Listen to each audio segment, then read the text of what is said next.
Hello दोस्तों, मैं आप सभी के लिए एक नई एआई मैनहवा स्टोरी लेकर आ गया हूं और मैं हर दिन ऐसी ही एक नई स्टोरी लेकर आता रहूंगा। तो वीडियो को लाइक और कमेंट करना मत भूलिएगा।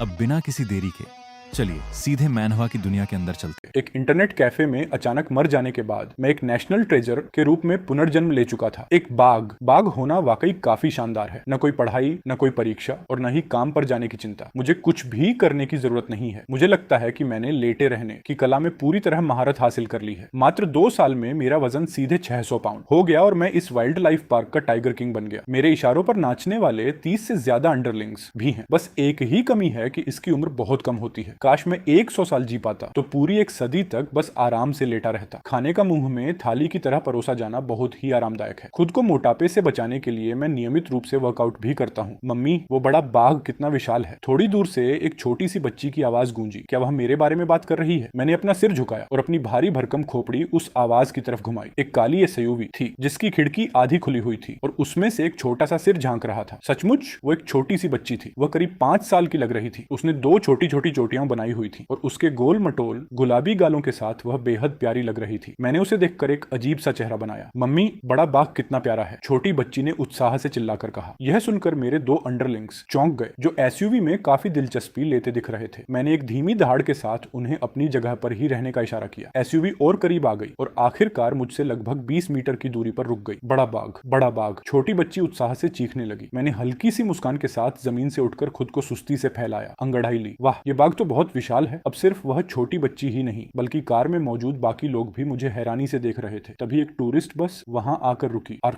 उसके अंदर बैठे 20 से ज्यादा लोग बच्चों की तरह जोश से चिल्लाने लगे। ये बड़ा बाघ पक्का 500 पाउंड से ज्यादा का होगा। अरे यार, ये बगल वाले शेरों से भी बहुत बड़ा है। तुम्हें क्या लगता है कौन ज्यादा ताकतवर है, बाघ या शेर? 40 साल की एक महिला पर्यटक ने अचानक यह सवाल पूछा। 20 साल के एक युवा लड़के ने तुरंत जवाब दिया, जाहिर है बाघ। जरा इस बड़े भाई को देखो, ये अकेले ही बगल वाले शेरों की धज्जियां उड़ा सकता है। भला एक बाघ कभी शेर का मुकाबला कैसे कर सकता है? आंख के पास तिल वाली एक युवती ने तुरंत पलटवार किया। वह लड़का अपनी बात पर अड्डा रहा और उसने तुरंत जवाब दिया, इस बाघ को देखो, इसके अंग कितने मोटे हैं। इसके अलावा चाहे बोन डेंसिटी, हड्डियों का घनत्व हो या बाइट फोर्स, बाघ हर मामले में शेरों से बहुत आगे है। शेर में इस बाघ से लड़ने की कोई गुंजाइश ही नहीं है। बकवास, बिल्कुल बकवास। एक नर शेर की गर्दन पर घने बालों, इसका मोटा घेरा होता है। भले ही इस आवारा कुत्ते जैसे बाघ के जबड़े में ताकत हो, लेकिन यह पूरी तरह से बेकार है क्योंकि इसके मुंह में सिर्फ बाल ही आएंगे। एक नर शेर इस आवारा कुत्ते को जमीन पर गिराकर 2 सेकंड में धूल चटा देगा। युवती ने उस लड़के की तरफ घृणा से देखते हुए उपहास उड़ाया। चलो चलो, सब लोग बहस मत करो। जहां तक शेर और बाघ में कौन ज्यादा ताकतवर है का सवाल है, तो मेरा व्यक्तिगत तौर पर मानना है कि शेर ही जीतता है। शेर ज्यादा ताकतवर होते हैं। टूर गाइड ने जल्दी से बीच बचाव करके मामला शांत कराया। वह लड़का वापस बैठ गया, मन ही मन थोड़ा न्याय मिलने का एहसास करते हुए बड़बड़ाया, पता नहीं कब से शेर बाघ से ज्यादा ताकतवर हो गया। वे हर एक चीज में बाघों से कमतर हैं। शेर तो असल में कुत्तों की प्रजाति जैसे होते हैं, जबकि बाघ ही पूरी तरह से और सबसे बेहतरीन तरीके से विकसित हुई बिल्लियों की प्रजाति फेलिन है। टूर गाइड को अपनी तरफ लेते देख उस युवती ने तुरंत विजयी मुस्कान के साथ शेखी बघारी। इस बेवकूफ बाघ को देखो, ये बगल वाले लायन किंग जितना आलीशान और भव्य बिल्कुल नहीं है। उसने वाकई मुझे एक आवारा कुत्ता कह दिया। क्या उसने कभी पैकिंग्स लायन डॉग के बारे में नहीं सुना है? मैं टाइगर किंग हूँ। उन शेरों को पीटना मेरे लिए बच्चों का खेल होगा। जैसे ही मैं गुस्से से खौला जा रहा था, मुझे अचानक कुछ गड़बड़ महसूस हुई। थोड़ी ही दूर से एक बेहद भयानक आवाज गूंज उठी। मुझे तुरंत खौफनाक और हिंसक इरादों की एक डरावनी लहर महसूस हुई जो पूरी तरह से क्रूर और पागलपन से भरी थी। यह किस तरह का जीव है? कई गाड़ियां इस दिशा में पागल अंधाधुंध रफ्तार से भाग रही थीं। एक कार तो सीधे एक पेड़ से जा टकराई। ये सब क्या चल रहा है? पर्यटकों की बस में बैठे लोग हैरानी से सब देख रहे थे। किसी को समझ नहीं आ रहा था कि क्या हो रहा है और अज्ञात के डर से उनमें अफरा तफरी मचने लगी। पड़ोस के बाड़े का एक नर शेर पागल हो गया है। वह सीधे बाघों के बाड़े की तरफ आ रहा है। एक सफेद सेडान कार ने पार्क की अन्य गाड़ियों से चिल्लाकर कहा और तेजी से वहां से भाग निकली। तो क्या हुआ? अगर कोई शेर पागल हो गया है, हम बस के अंदर सुरक्षित हैं। डरने की बात ही क्या है? वैसे भी शेर नेक जीव होते हैं, वे इंसानों को नहीं काटते। हमें डरने की कोई जरूरत नहीं है। उस युवती ने एक बार फिर बात शुरू की जिसने मुझे आवारा कुत्ता कहा था। अरे, क्या तुमने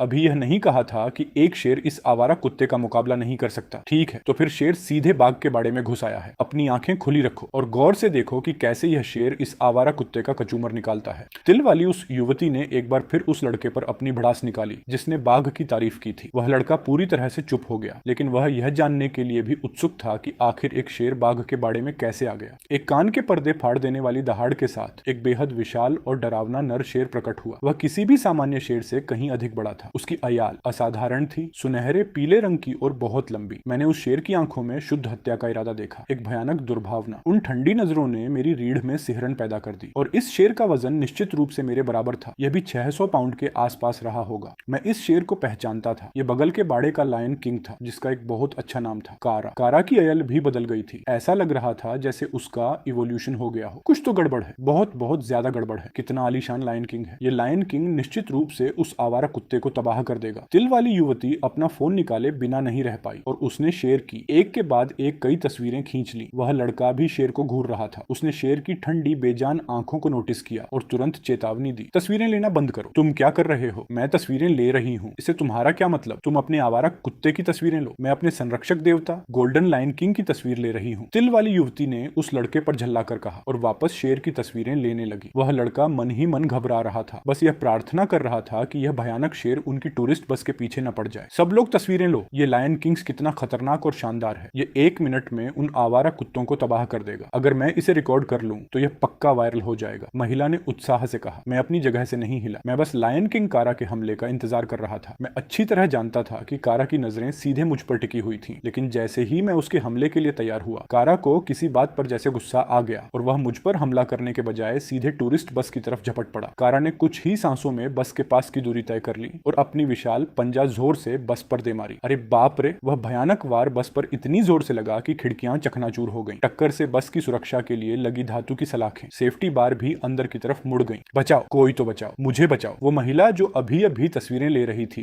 बुरी तरह डरकर फफक फक कर रो पड़ी। कारा के हमले से पूरी तरह सहमकर वह अपनी सीट पर गिर पड़ी और अपनी जान बचाने के लिए चीखने लगी। बाकी लोग भी शेर की इस क्रूरता को देखकर सुन्न पड़ गए थे। ये डरावना था। उसने वाकई एक ही झटके में सुरक्षा सलाखों को अंदर से पिचका दिया था। शुक्र है कि वे टूटी नहीं, वरना वे सब मौत के मुंह में चले जाते। यह देखकर कि सेफ्टी बार अभी भी टिके हुए थे, कारा पूरी तरह से पागल हो गया। उसने विशाल बस पर लगातार क्रूरता से हमले शुरू कर दिए। सभी खिड़कियों के शीशे टूट गए और यहाँ तक कि स्टील की प्लेटें भी मुड़ने लगी। अंदर बैठे दर्जनों लोग डर से कांप रहे थे। वे इतने सहमे हुए थे कि हिलडुल भी नहीं पा रहे थे। ड्राइवर के पैर तो डर के मारे कांप कर जेली जैसे हो चुके थे। जाओ, किसी और पर हमला करो। वह महिला बेकाबू होकर कांपते हुए पास की काली एसयूवी की तरफ इशारा करने लगी। कारा की आंखें बिल्कुल ठंडी हो गईं, जिनमें क्रूर पिशाचिक चमक दौड़ गई। उसने टूरिस्ट बस पर हमला करना छोड़ दिया और अपना निशाना काली एसयूवी पर साध लिया। उस युवा लड़के ने लाचारी से एक लंबी सांस छोड़ी। वह महिला अपनी जान का खतरा दूसरों पर टाल रही थी। उस काली एसयूवी में बैठे लोग शायद अब मारे जाने वाले थे, लेकिन वह कुछ नहीं कर सकता था। ऐसा तो नहीं था कि वह शेरों का गुस्सा वापस अपनी तरफ खींच लेता। उस एसयूवी के अंदर 5 लोग थे। छोटी बच्ची की मां ने घबराते हुए आग्रह किया, गाड़ी चलाओ, जल्दी करो, शेर आ रहा है। पिता डर के मारे रोने की कगार पर थे। उनके हाथ बुरी तरह कांप रहे थे और वे बेताबी से गाड़ी स्टार्ट करने की कोशिश कर रहे थे, लेकिन इंजन बार बार बंद हो रहा था, जो उन्हें निराशा के गहरे कुएं में धकेल रहा था। टूरिस्ट बस में तो कम से कम सेफ्टी बार थी, लेकिन उनकी प्राइवेट कार में ऐसा कुछ नहीं था। उस शेर की राक्षसी ताकत के आगे उसका एक ही वार उनकी कार के दरवाजे को किसी टिन के डिब्बे की तरह कुचल सकता था। लायन किंग कारा ने काली एसयूवी पर धावा बोल दिया और अपना पंजा सीधे पीछे के बाएं दरवाजे पर दे मारा। एक बहरे कर देने वाली आवाज के साथ खिड़की का कांच टूट गया और दरवाजा अंदर की तरफ धंस गया। इसके बाद कारा ने अपने रेजर जितने नुकीले पंजों को मेटल में गड़ाया और कार के दरवाजे को उसकी कुंडियों एक्कोनिग से उखाड़कर अलग फेंक दिया। अब मैं साफ देख सकता था कि पीछे की सीट पर 3 लोग बैठे थे, 2 बच्चे और एक 30 साल की महिला। वे तीनों अब सीधे लायन किंग कारा के आमने सामने थे।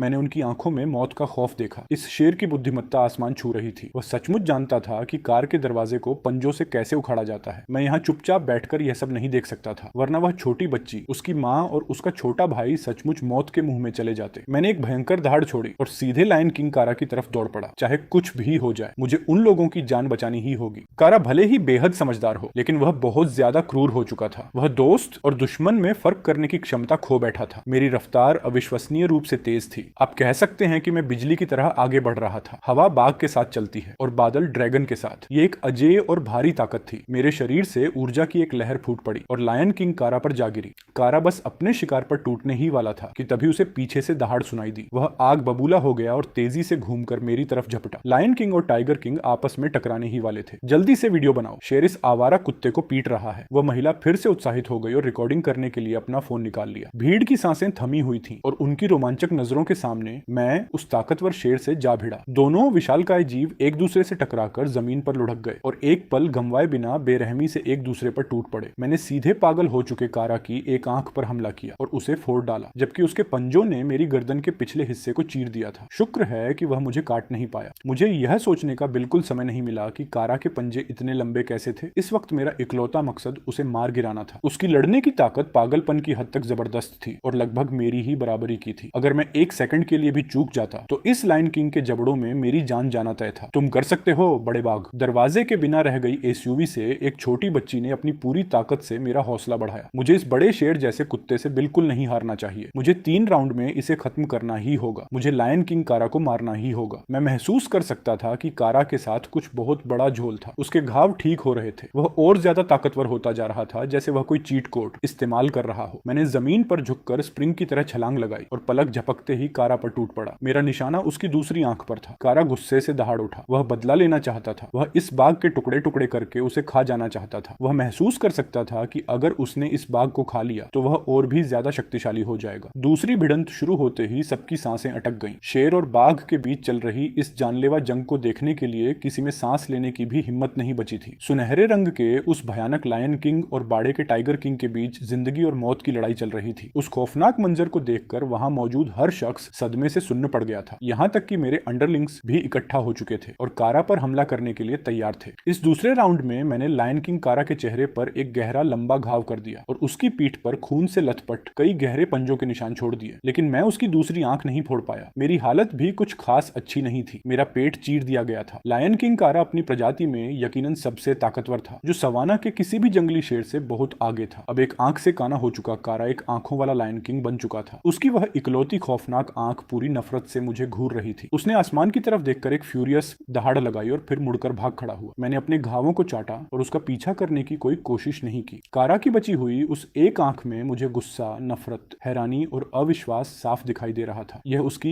इंटेलिजेंस थी। कारा की बुद्धिमत्ता अविश्वसनीय रूप से उच्च थी। मुझे अब फिक्र होने लगी थी। इस बात का डर था कि यह लायन किंग और ज्यादा ताकतवर बनकर बदला लेने के लिए वापस लौटेगा। मैं जमीन पर बेजान सा लेट गया। अब मुझे बस इतना करना था कि जू का मेडिकल स्टाफ आ जाए और मेरे घावों पर टांके लगा दे। वो आवारा कुत्ता कितना नीच है। यकीन नहीं होता कि उसने सीधे लायन किंग की आंख पर हमला किया। उस महिला ने गुस्से में बद्दुआ दी। उसके पास खड़ा नौजवान लड़का गुस्से से उबल रहा था। वो शेर तो इंसानों को खाने वाला था। अगर यह बड़ा बाघ न होता तो उस काली एसयूवी में बैठे लोग अब तक मर चुके होते। और यह सब सिर्फ इसलिए हुआ क्योंकि इस औरत ने तस्वीरें खींचने के चक्कर में जानबूझकर खतरे का रुख मोड़ दिया और शेर को उस काली एसयूवी की तरफ खींच लिया। और अब इसमें इतनी हिम्मत है कि यह बाघ को नीच कह रही है। उसने पूरी घटना रिकॉर्ड कर ली थी और मौका मिलते ही वह इसे ऑनलाइन अपलोड करने वाला था। उधर काली एसयूवी के अंदर बैठी छोटी बच्ची मुझे खून से लथपथ देखकर बुरी तरह घबरा गई थी। बड़े बाघ, क्या तुम्हें चोट लगी है? उसकी आवाज सुनकर मैंने अपना सिर घुमाया और उसकी तरफ देखा। फिर उसे एक प्यार भरी और सौम्य मुस्कान दी। यह दिल से निकली हुई एक सच्ची मुस्कान थी। बड़े बाघ मुस्कुरा रहे हैं मम्मी। बड़ा बाघ मुस्कुरा रहा है। छोटी बच्ची खुशी से चीख पड़ी। बधाई हो होस्ट को, आपको एक सच्चा फैन मिल गया है। लक सिस्टम एक्टिवेट हो गया है। क्या आप अपना नोवाइस गिफ्ट पैक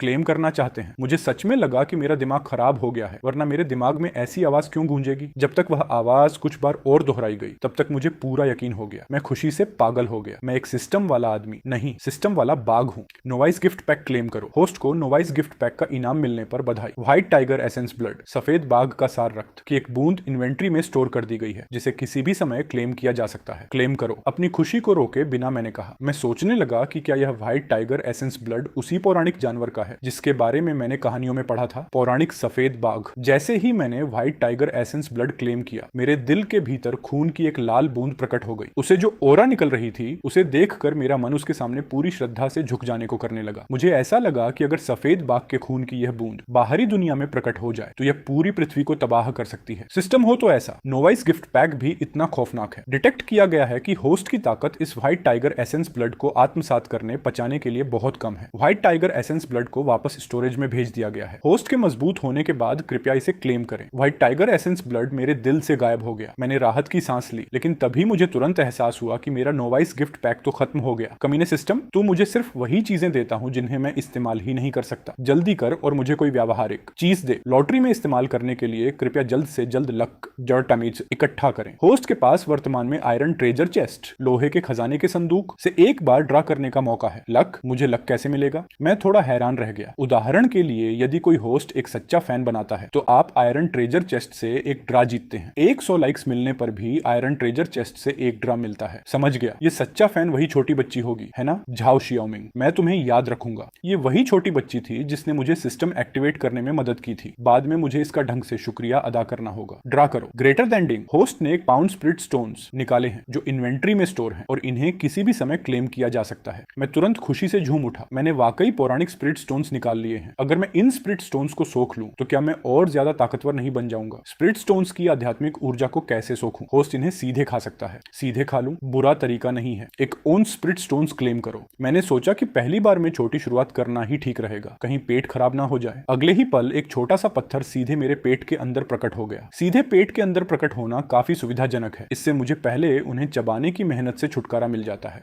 जल्द ही मुझे अपने पेट से एक गर्म धारा अपने पूरे शरीर में फैलती हुई महसूस हुई। मेरा फटा हुआ मांस भरने लगा और मेरी हड्डियों ने उस गर्मी को सोख लिया, जिससे वे और भी मजबूत हो गईं। लेकिन कुछ ही सेकंड के बाद वह गर्म धारा गायब हो गई। सारे स्पिरिट स्टोन्स क्लेम करो। अब मेरे पेट में एक बहुत बड़ा पत्थर प्रकट हुआ। मुझे थोड़ा भारीपन महसूस हुआ, लेकिन गर्म धारा पहले से 9 गुना ज्यादा ताकतवर थी। मुझे पूरे शरीर में बेहद गर्माहट और सुकून महसूस हुआ। मेरी ताकत कम से कम 1% बढ़ चुकी थी। बुरा नहीं है यार, मैं सचमुच सिर्फ लेटे लेटे ताकतवर बन सकता हूँ। सिस्टम को एक्टिवेट करने से लेकर स्पिरिट स्टोन्स क्लेम करने तक सिर्फ कुछ ही मिनट बीते थे, लेकिन उन चंद मिनटों में वाइल्ड लाइफ पार्क के रेस्क्यू वाहन आ चुके थे। दरअसल माली चैनलेसिल लायन किंग कारा के म्यूटेट होते ही जू के सिक्योरिटी गार्ड्स को कुछ गड़बड़ महसूस हो गई थी और वे तुरंत शेरों के बाड़े की तरफ दौड़े थे। लेकिन किसे पता था कि कारा इतना खूंखार होगा कि वह उनकी गाड़ी को ही पलट देगा और बिना किसी सुराग के भाग जाएगा। कोई और चारा न होने पर उन्होंने हर जगह तलाशी ली और आखिरकार सुरक्षा कैमरों में देखा कि कारा बाघ के बाड़े में घुस गया है, जिसके बाद वे तुरंत वहां भागे चले आए। गार्ड्स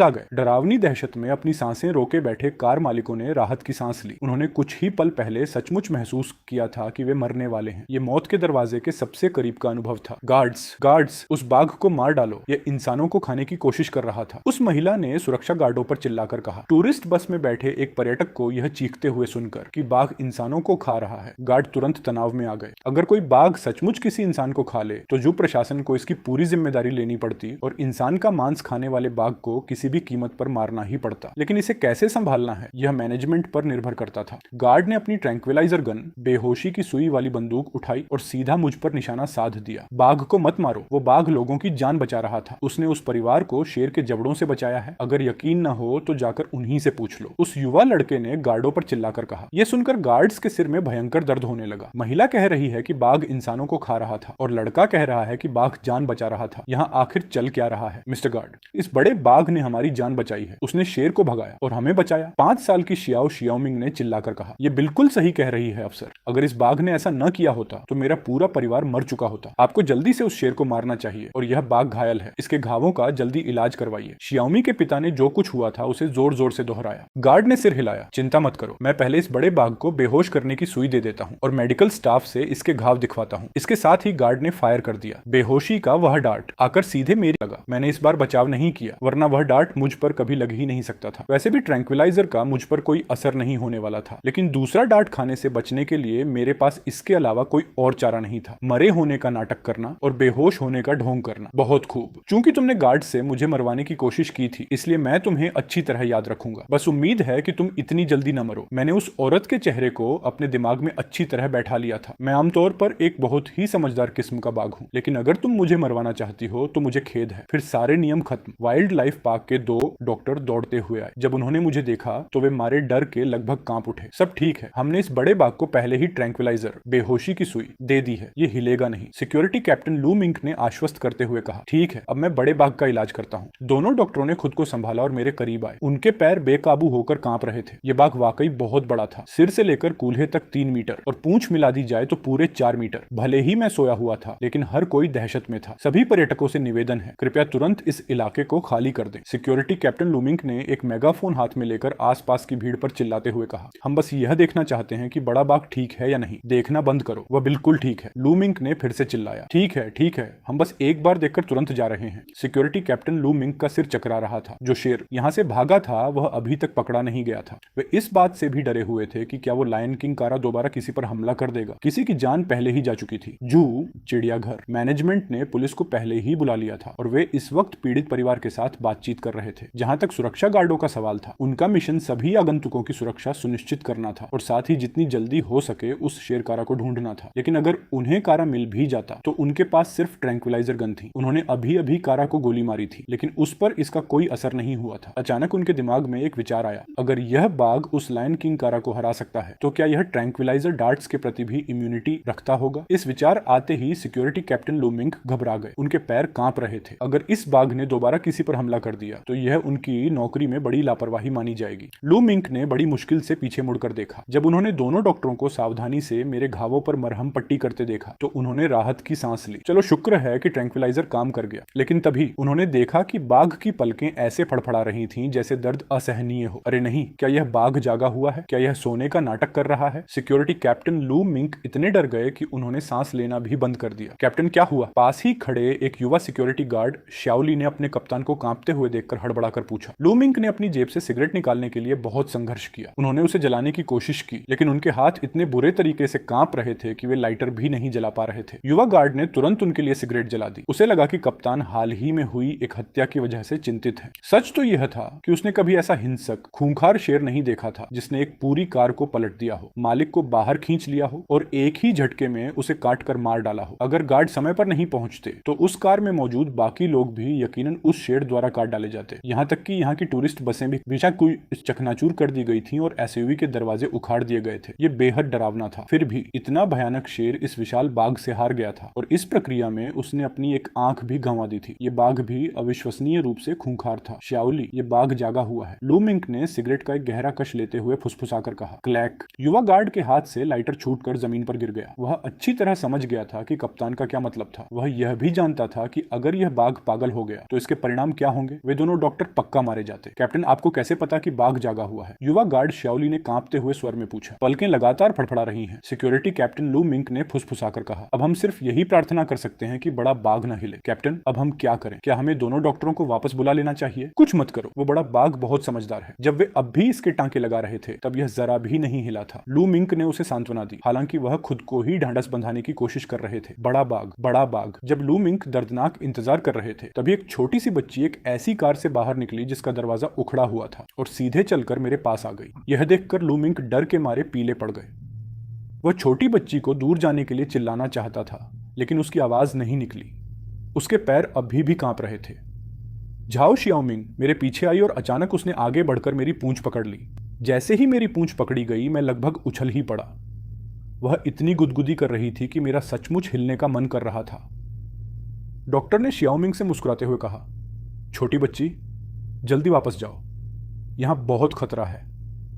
शियाओमिंग ने प्यार से मुस्कुराते हुए कहा, खतरा? अंकल, बड़ा बाघ तो मेरी रक्षा कर रहा है। यह कहते हुए शियाओमिंग ने मेरी पूंछ को जोर से खींच दिया। मैं पागल होने की कगार पर था। यह छोटी छोकरी, इसे मेरी पूंछ खींचना इतना क्यों पसंद है? कोई बड़ी बात नहीं थी, लेकिन इसमें बहुत गुदगुदी हो रही थी। मेरा सचमुच मन कर रहा था कि मैं हिल डुल जाऊं। Beep beep beep. तभी एक काली सेडान कार बाघ के बाड़े में दाखिल हुई। काली कार को देखकर सिक्योरिटी कैप्टन लू मिंग ने आखिरकार राहत की सांस ली। काली कार जल्दी से पेट्रोलिंग वाहन के पास आकर रुकी। कार से एक महिला बाहर निकली। वह लगभग 22 या 23 साल की लग रही थी, जिसका चेहरा अंडाकार भौहें विलो के पत्तों जैसी और त्वचा बर्फ जैसी सफेद थी। उसका फिगर एकदम सही था, न ज्यादा मोटी और न दुबली। बिना किसी खास मेकअप के भी वह एक गजब की खूबसूरत लग रही थी। श्याओलू, तुम आ गई। लू मिंग सुखद आश्चर्य में थे। बड़े बाघ का इलाज होते देख लू अंकी तुरंत तनाव में आ गई। कैप्टन लू, मैंने सुना कि नर शेर कारा बाघ के बाड़े में घुस गया था। असल में क्या हुआ और पांडा, मेरा नाम को चोट कैसे लगी? लू अंकी ने पूछा। आज उसकी छुट्टी थी और वह अपने दोस्तों के साथ घूम रही थी। तभी उसके बॉस ने फोन करके उसे बताया कि बाघ के बाड़े में एक घटना हो गई है और उसने जिस पांडा को पाल पोस कर बड़ा किया है वह गंभीर रूप से घायल हो गया है। जैसे ही उसने सुना कि मैं मुसीबत में हूँ वह बेहद बेचैन हो गई। उसने मुझे एक शावक के रूप में पूरे 2 साल तक पाला था। लू मिंग ने जल्दी से लू अंकी को पूरी घटना बताई और जोड़ा, पांडा अब ठीक है। ऐसा लगता है जैसे वह सोने का नाटक कर रहा है। सोने का नाटक? लू अंकी मेरी तरफ चली और मुझे गौर से देखने लगी। एक ही नजर में वह समझ गई कि मैं वास्तव में सोने का नाटक कर रहा था। फिर उसने दोनों डॉक्टरों को मेरे घावों पर टांके लगाते देखा और एक छोटी बच्ची को मेरी पूंछ खींचते हुए देखा। उसका मुंह फड़क उठा। वह उन दोनों डॉक्टरों और उस छोटी बच्ची के लिए पसीने से तरबतर हो गई थी। लेकिन अब जब वह यहां आ गई थी तो सब ठीक हो जाएगा। लुलू, वह मेरे पीछे आई। उसने कैजुअली उस छोटी बच्ची को उठाया और मुस्कुराते हुए बोली, छोटी बहन, सिर्फ बाघ की पूंछ नहीं खींचते, ये बहुत खतरनाक है। झाओ शियाओमिंग ने मेरी पूंछ छोड़ दी, अपना होंठ फुलाया और पलटकर बोली, ये बिल्कुल खतरनाक नहीं है। बड़ा बाघ तो शियाओमिंग के साथ खेलना पसंद करता है। लू अंकी अवाक रह गई। आजकल के बच्चे इतने निडर होते हैं क्या? तुम्हारा नाम शियाओमिंग है ना? बड़ी बहन तुम्हें आज बता रही है कि तुमने अभी जो किया वह बहुत खतरनाक था। लुआंग की शियाओमिंग को मेरी गोद सामने में ले आई। पांडा, सोने का नाटक करना बंद करो, उठो। अपनी पूर्व स्कूपर मैग को आते देख मेरे पास अपनी बड़ी घंटी जैसी आंखें खोलने और अपना विशाल सिर लुआंकी के जिस्म से रगड़ने के अलावा कोई चारा नहीं था। जैसे ही मैं उठा, मैंने दोनों डॉक्टरों की जान हलक में ला दी। क्या इस बाघ को ट्रैंक्विलाइजर नहीं दिया गया था? दोनों डॉक्टर हकलाए। अरे बाप रे, यह बाघ कैसे उठ गया? क्या बेहोशी की सुई का असर खत्म हो गया? क्या यह काट लेगा? बाघ को देख रहे पर्यटक हक्के बक्के रह गए। कुछ ही मिनट हुए थे और बाघ पहले ही जाग चुका था। यह बेवकूफ बाघ नाटक कर रहा था। क्या यह इंसानों को खाना चाहता है? आंख के पास तिल वाली लड़की अचानक चीख पड़ी। उसके पास खड़ा नौजवान उसे पीटना चाहता था। क्या वह देख नहीं सकती थी कि बाघ सिर्फ अपने पालने वाले ब्रीडर से प्यार से लाड कर रहा था? लेकिन वाह, ये ब्रीडर कितनी खूबसूरत और कितनी बहादुर है। इतने विशाल बाघ से जरा भी नहीं डर रही। लुआंकी ने मेरे बड़े सिर को सहलाया और मेरे बालों पर हाथ फेरा। मुझे भी उसे छूना है। यह देखकर झाओ शियाओमिंग ने मेरा बड़ा सिर छूने के लिए अपना हाथ आगे बढ़ाया। मैंने मना नहीं किया। आखिर इसी छोटी सी प्यारी बच्ची ने तो सिस्टम एक्टिवेट करने में मेरी मदद की थी। मैं अपने विशाल जीभ को बाहर निकाले बिना नहीं रह सका और उस छोटी बच्ची के चेहरे को चाट लिया। झाओ शियाओमिंग बेकाबू होकर खिलखिलाकर हंसने लगी। शियाओमिंग तो हंस रही थी, लेकिन उसने बाकी सबको आधे से ज्यादा डरा दिया था, खासकर उसके माता पिता को। शियाओमिंग, यहाँ वापस आओ। झाओ शियाओमिंग के पिता बहुत डर गए थे। उन्हें डर था कि कहीं मैं उनकी बेटी को छीन न लूं। सच ही कहा गया है कि दूध मुंह बछड़े बाघ से नहीं डरते। लुआंकी ने शियाओमिंग को उसके पिता को वापस सौंप दिया और मुस्कुराते हुए कहा, चिंता मत कीजिए सर, पांडा बहुत समझदार है, ये कभी नहीं काटता। झाओ चांग बार बार सिर हिलाने लगे। हाँ हाँ हाँ, वो बाघ सच में बहुत समझदार है। अगर पहले यह न होता तो मेरा पूरा परिवार उस शेर द्वारा मारा जा चुका होता। डैडी, मुझे बड़े बाघ के साथ खेलना है। झाओ शियाओमिंग नीचे उतरने के लिए मचलने लगी। डैडी, मुझे भी बड़े बाघ के साथ खेलना है। 3 साल का लड़का झाओ युआन भी चिल्ला उठा। झाओ चांग अवाक रह गए। उन्होंने दोनों बच्चों को अपनी बाहों के नीचे दबाया और सीधे रेस्क्यू व्हीकल में जा घुसे। लुआंकी मुस्कुराई, मेरे पास चलकर आई और मेरी गर्दन को जोर से सहलाया। पांडा, मैं अभी तुम्हारे लिए कुछ बीफ तैयार करके लाती हूँ, यहीं रुको, ठीक है? यह सुनकर मैं तुरंत खुशी से झूम उठा। मेरे इतने बड़े होने की वजह यही थी कि लुआंकी लगातार मुझे स्पेशल ट्रीटमेंट देती थी और मुझे बीफ खिलाती थी। मेरी भूख बहुत बड़ी है, मैं एक बार में 30 पाउंड बीफ खा सकता हूँ। ये बीफ जू की तरफ से नहीं दिया जाता था। लुआंकी इसे अपने पैसों से खरीदती थी। ऐसा लगता था कि लुआंकी किसी अमीर परिवार से ताल्लुक रखती थी। वह एक अमीर घराने की लड़की थी, फिर भी वह यहाँ जू की देखभाल करने वाली कीपर बनकर आई थी। कौन जाने उसके मन में क्या चल रहा था। लुमिंग को मुझ पर कड़ी नजर रखने का निर्देश देने के बाद लुआंकी अपनी गाड़ी लेकर चली गई। वह बीफ खरीदने जा रही थी क्योंकि सिर्फ मैं ही नहीं बल्कि और भी कई बाघ थे जिन्हें बीफ की जरूरत थी। फूह, मेरा बटुआ फिर से खाली होने वाला है। लुआंकी ने गहरी सांस लेते हुए बड़बड़ाया। भले ही उसके पिता उसे हर महीने 10 लाख युआन पॉकेट मनी देते थे, फिर भी वह कम पड़ जाती थी। रोजाना 60 पाउंड बीफ खरीदने में उसके 3000 युआन खर्च हो जाते थे और यह तब था जब वह बहुत किफायत से काम ले रही थी। अगर वह उतना खरीदती जितना वे बाघ चाहते थे तो रोजाना के 30,000 युआन भी कम पड़ जाते। शायद मुझे कुछ अतिरिक्त पैसे कमाने के लिए लाइव स्ट्रीमिंग शुरू कर देनी चाहिए, लुआंकी ने मन में सोचा। हालांकि वह जिस बात से अनजान थी वह यह थी कि ठीक उसी समय क्योटो के रहस्यमय स्पेशल अफेयर्स ब्यूरो के अंदर एक विशाल कॉन्फ्रेंस रूम में गहरी खामोशी छाई हुई थी। 2 पंक्तियों में बैठे एजेंट गंभीर रूप से बड़ी स्क्रीन को घूर रहे थे। स्क्रीन पर कई फीड चल रहे थे, जिनमें से एक में एक बाघ और एक शेर आपस में भीषण रूप से जूझते हुए दिखाई दे रहे थे। टेबल के सिरे पर बैठे चौकोर चेहरे वाले अधेड़ उम्र के आदमी ने स्क्रीन पर चल रहे वीडियो को देखकर अचानक बात शुरू की। शाओजून, आपको क्या लगता है कि हमें इस लायन किंग कारा से कैसे निपटना चाहिए? इस लायन किंग कारा का जरूर वेकअप नई जागृति हुआ है और यह एक इवॉल्वड बीस्ट बन चुका है, लेकिन कारा बहुत क्रूर है। उसने जागते ही इंसानों पर हमला करना शुरू कर दिया। मुझे लगता है कि हमें जल्द से जल्द उसे खत्म कर देना चाहिए, वरना इसके नतीजे बहुत खतरनाक होंगे। एक युवा सैन्य अधिकारी ने निर्णायक लहजे में कहा। चौकोर चेहरे वाले अधेड़ आदमी ने सिर हिलाया। पिछले कुछ महीनों में इंसानों पर जानवरों के हमलों की कई घटनाएं सामने आई थी। ये जानवर काफी बड़े और बेहद खूंखार हो चुके थे। इसी वजह से 2 महीने पहले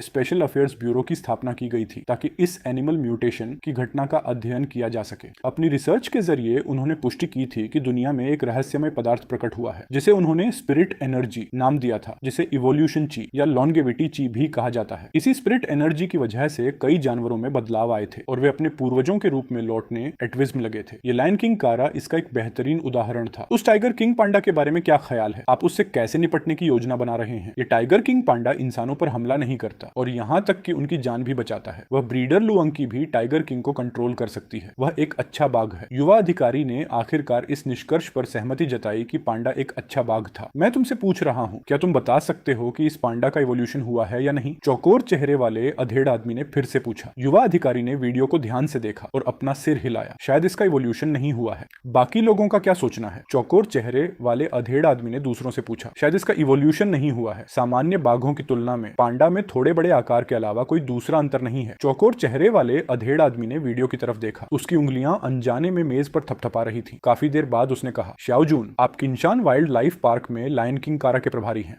सुनिश्चित करें कि उसे जल्द से जल्द खत्म कर दिया जाए। जहां तक टाइगर किंग का सवाल है, अभी कोई कदम मत उठाइए, लेकिन उस पर कड़ी नजर रखिए। अगर वह जागृत होकर इवोल्व होता है तो तुरंत रिपोर्ट करें। Yes sir. बाकी सभी लोग चिड़ियाघरों में जंगली जानवरों पर सख्ती से नजर रखें। अगर कोई भी जानवर किसी इंसान पर हमला करता है तो उसे तुरंत मार दें। Yes sir. बाकी लोगों के जाने के बाद चौकोर चेहरे वाले अधेड़ आदमी ने दूसरे वीडियो खोले। एक वीडियो में 20 मीटर से ज्यादा लंबा एक विशाल अजगर एक बड़े पानी के सांड वाटर बफेलो को जकड़े हुए था। उसे पूरा का पूरा निगल गया और नदी में फिसल गया। पठार के एक ऊंचे इलाके में लगभग 3 मीटर लंबा एक चांदी रंग का वुल्फ किंग पूरी रफ्तार से दौड़ रहा था और एक घाटी में उसका पीछा कर रहे हेलीकॉप्टर को छका रहा था। वह वास्तव में गोलियों से बच सकता था। कौन जानता था कि यह वुल्फ किंग और कितने लोगों को खाएगा? कोई नहीं जानता था कि उस पर कितना दबाव था। 3 महीने से भी कम समय में कुछ वाकई डरावने जीव उभर आए थे। भविष्य में और भी भयानक प्राणियों का आना तय था। लगता है मुझे लुओ परिवार की उस छोटी लड़की से संपर्क करना होगा। उसने जो बाघ पाला है उसका अभी इवोल्यूशन भी नहीं हुआ है, फिर भी वह एक इवोल्वर्ड बीस्ट से लड़ सकता है और जीत भी सकता है। उसकी क्षमता असीम है। जब चौकोर चेहरे वाले अधेड़ आदमी ने मुझे उस छोटी बच्ची के गाल को चाटते हुए देखा तो उसे एक अजीब सी महसूस हुई। किंशान वाइल्ड लाइफ पार्क में लुओ अंकी ने एक पिकअप ट्रक को बाघ के बाड़े में चलाया। उसे देखते ही मैं तुरंत दौड़कर वहां पहुंच गया। मेरा मनपसंद बीफ आ गया था। लुओ अंकी ने जल्दी से कार से उतरकर मुझे रोका। पांडा, जल्दी मत करो। दूर खड़े कुछ पर्यटक आपस में फुसफुसा रहे थे। इस ब्रीडर लड़की में गजब का जिगरा है, जो भूखे बाघ को रोकने की हिम्मत जुटा रही है। क्या यह वही बाघ है जिसे लायन किंग कारा ने काटा था? वही लायन किंग कारा अब इंटरनेट पर काफी मशहूर हो गया है और तहलका मचा रहा है। हाँ,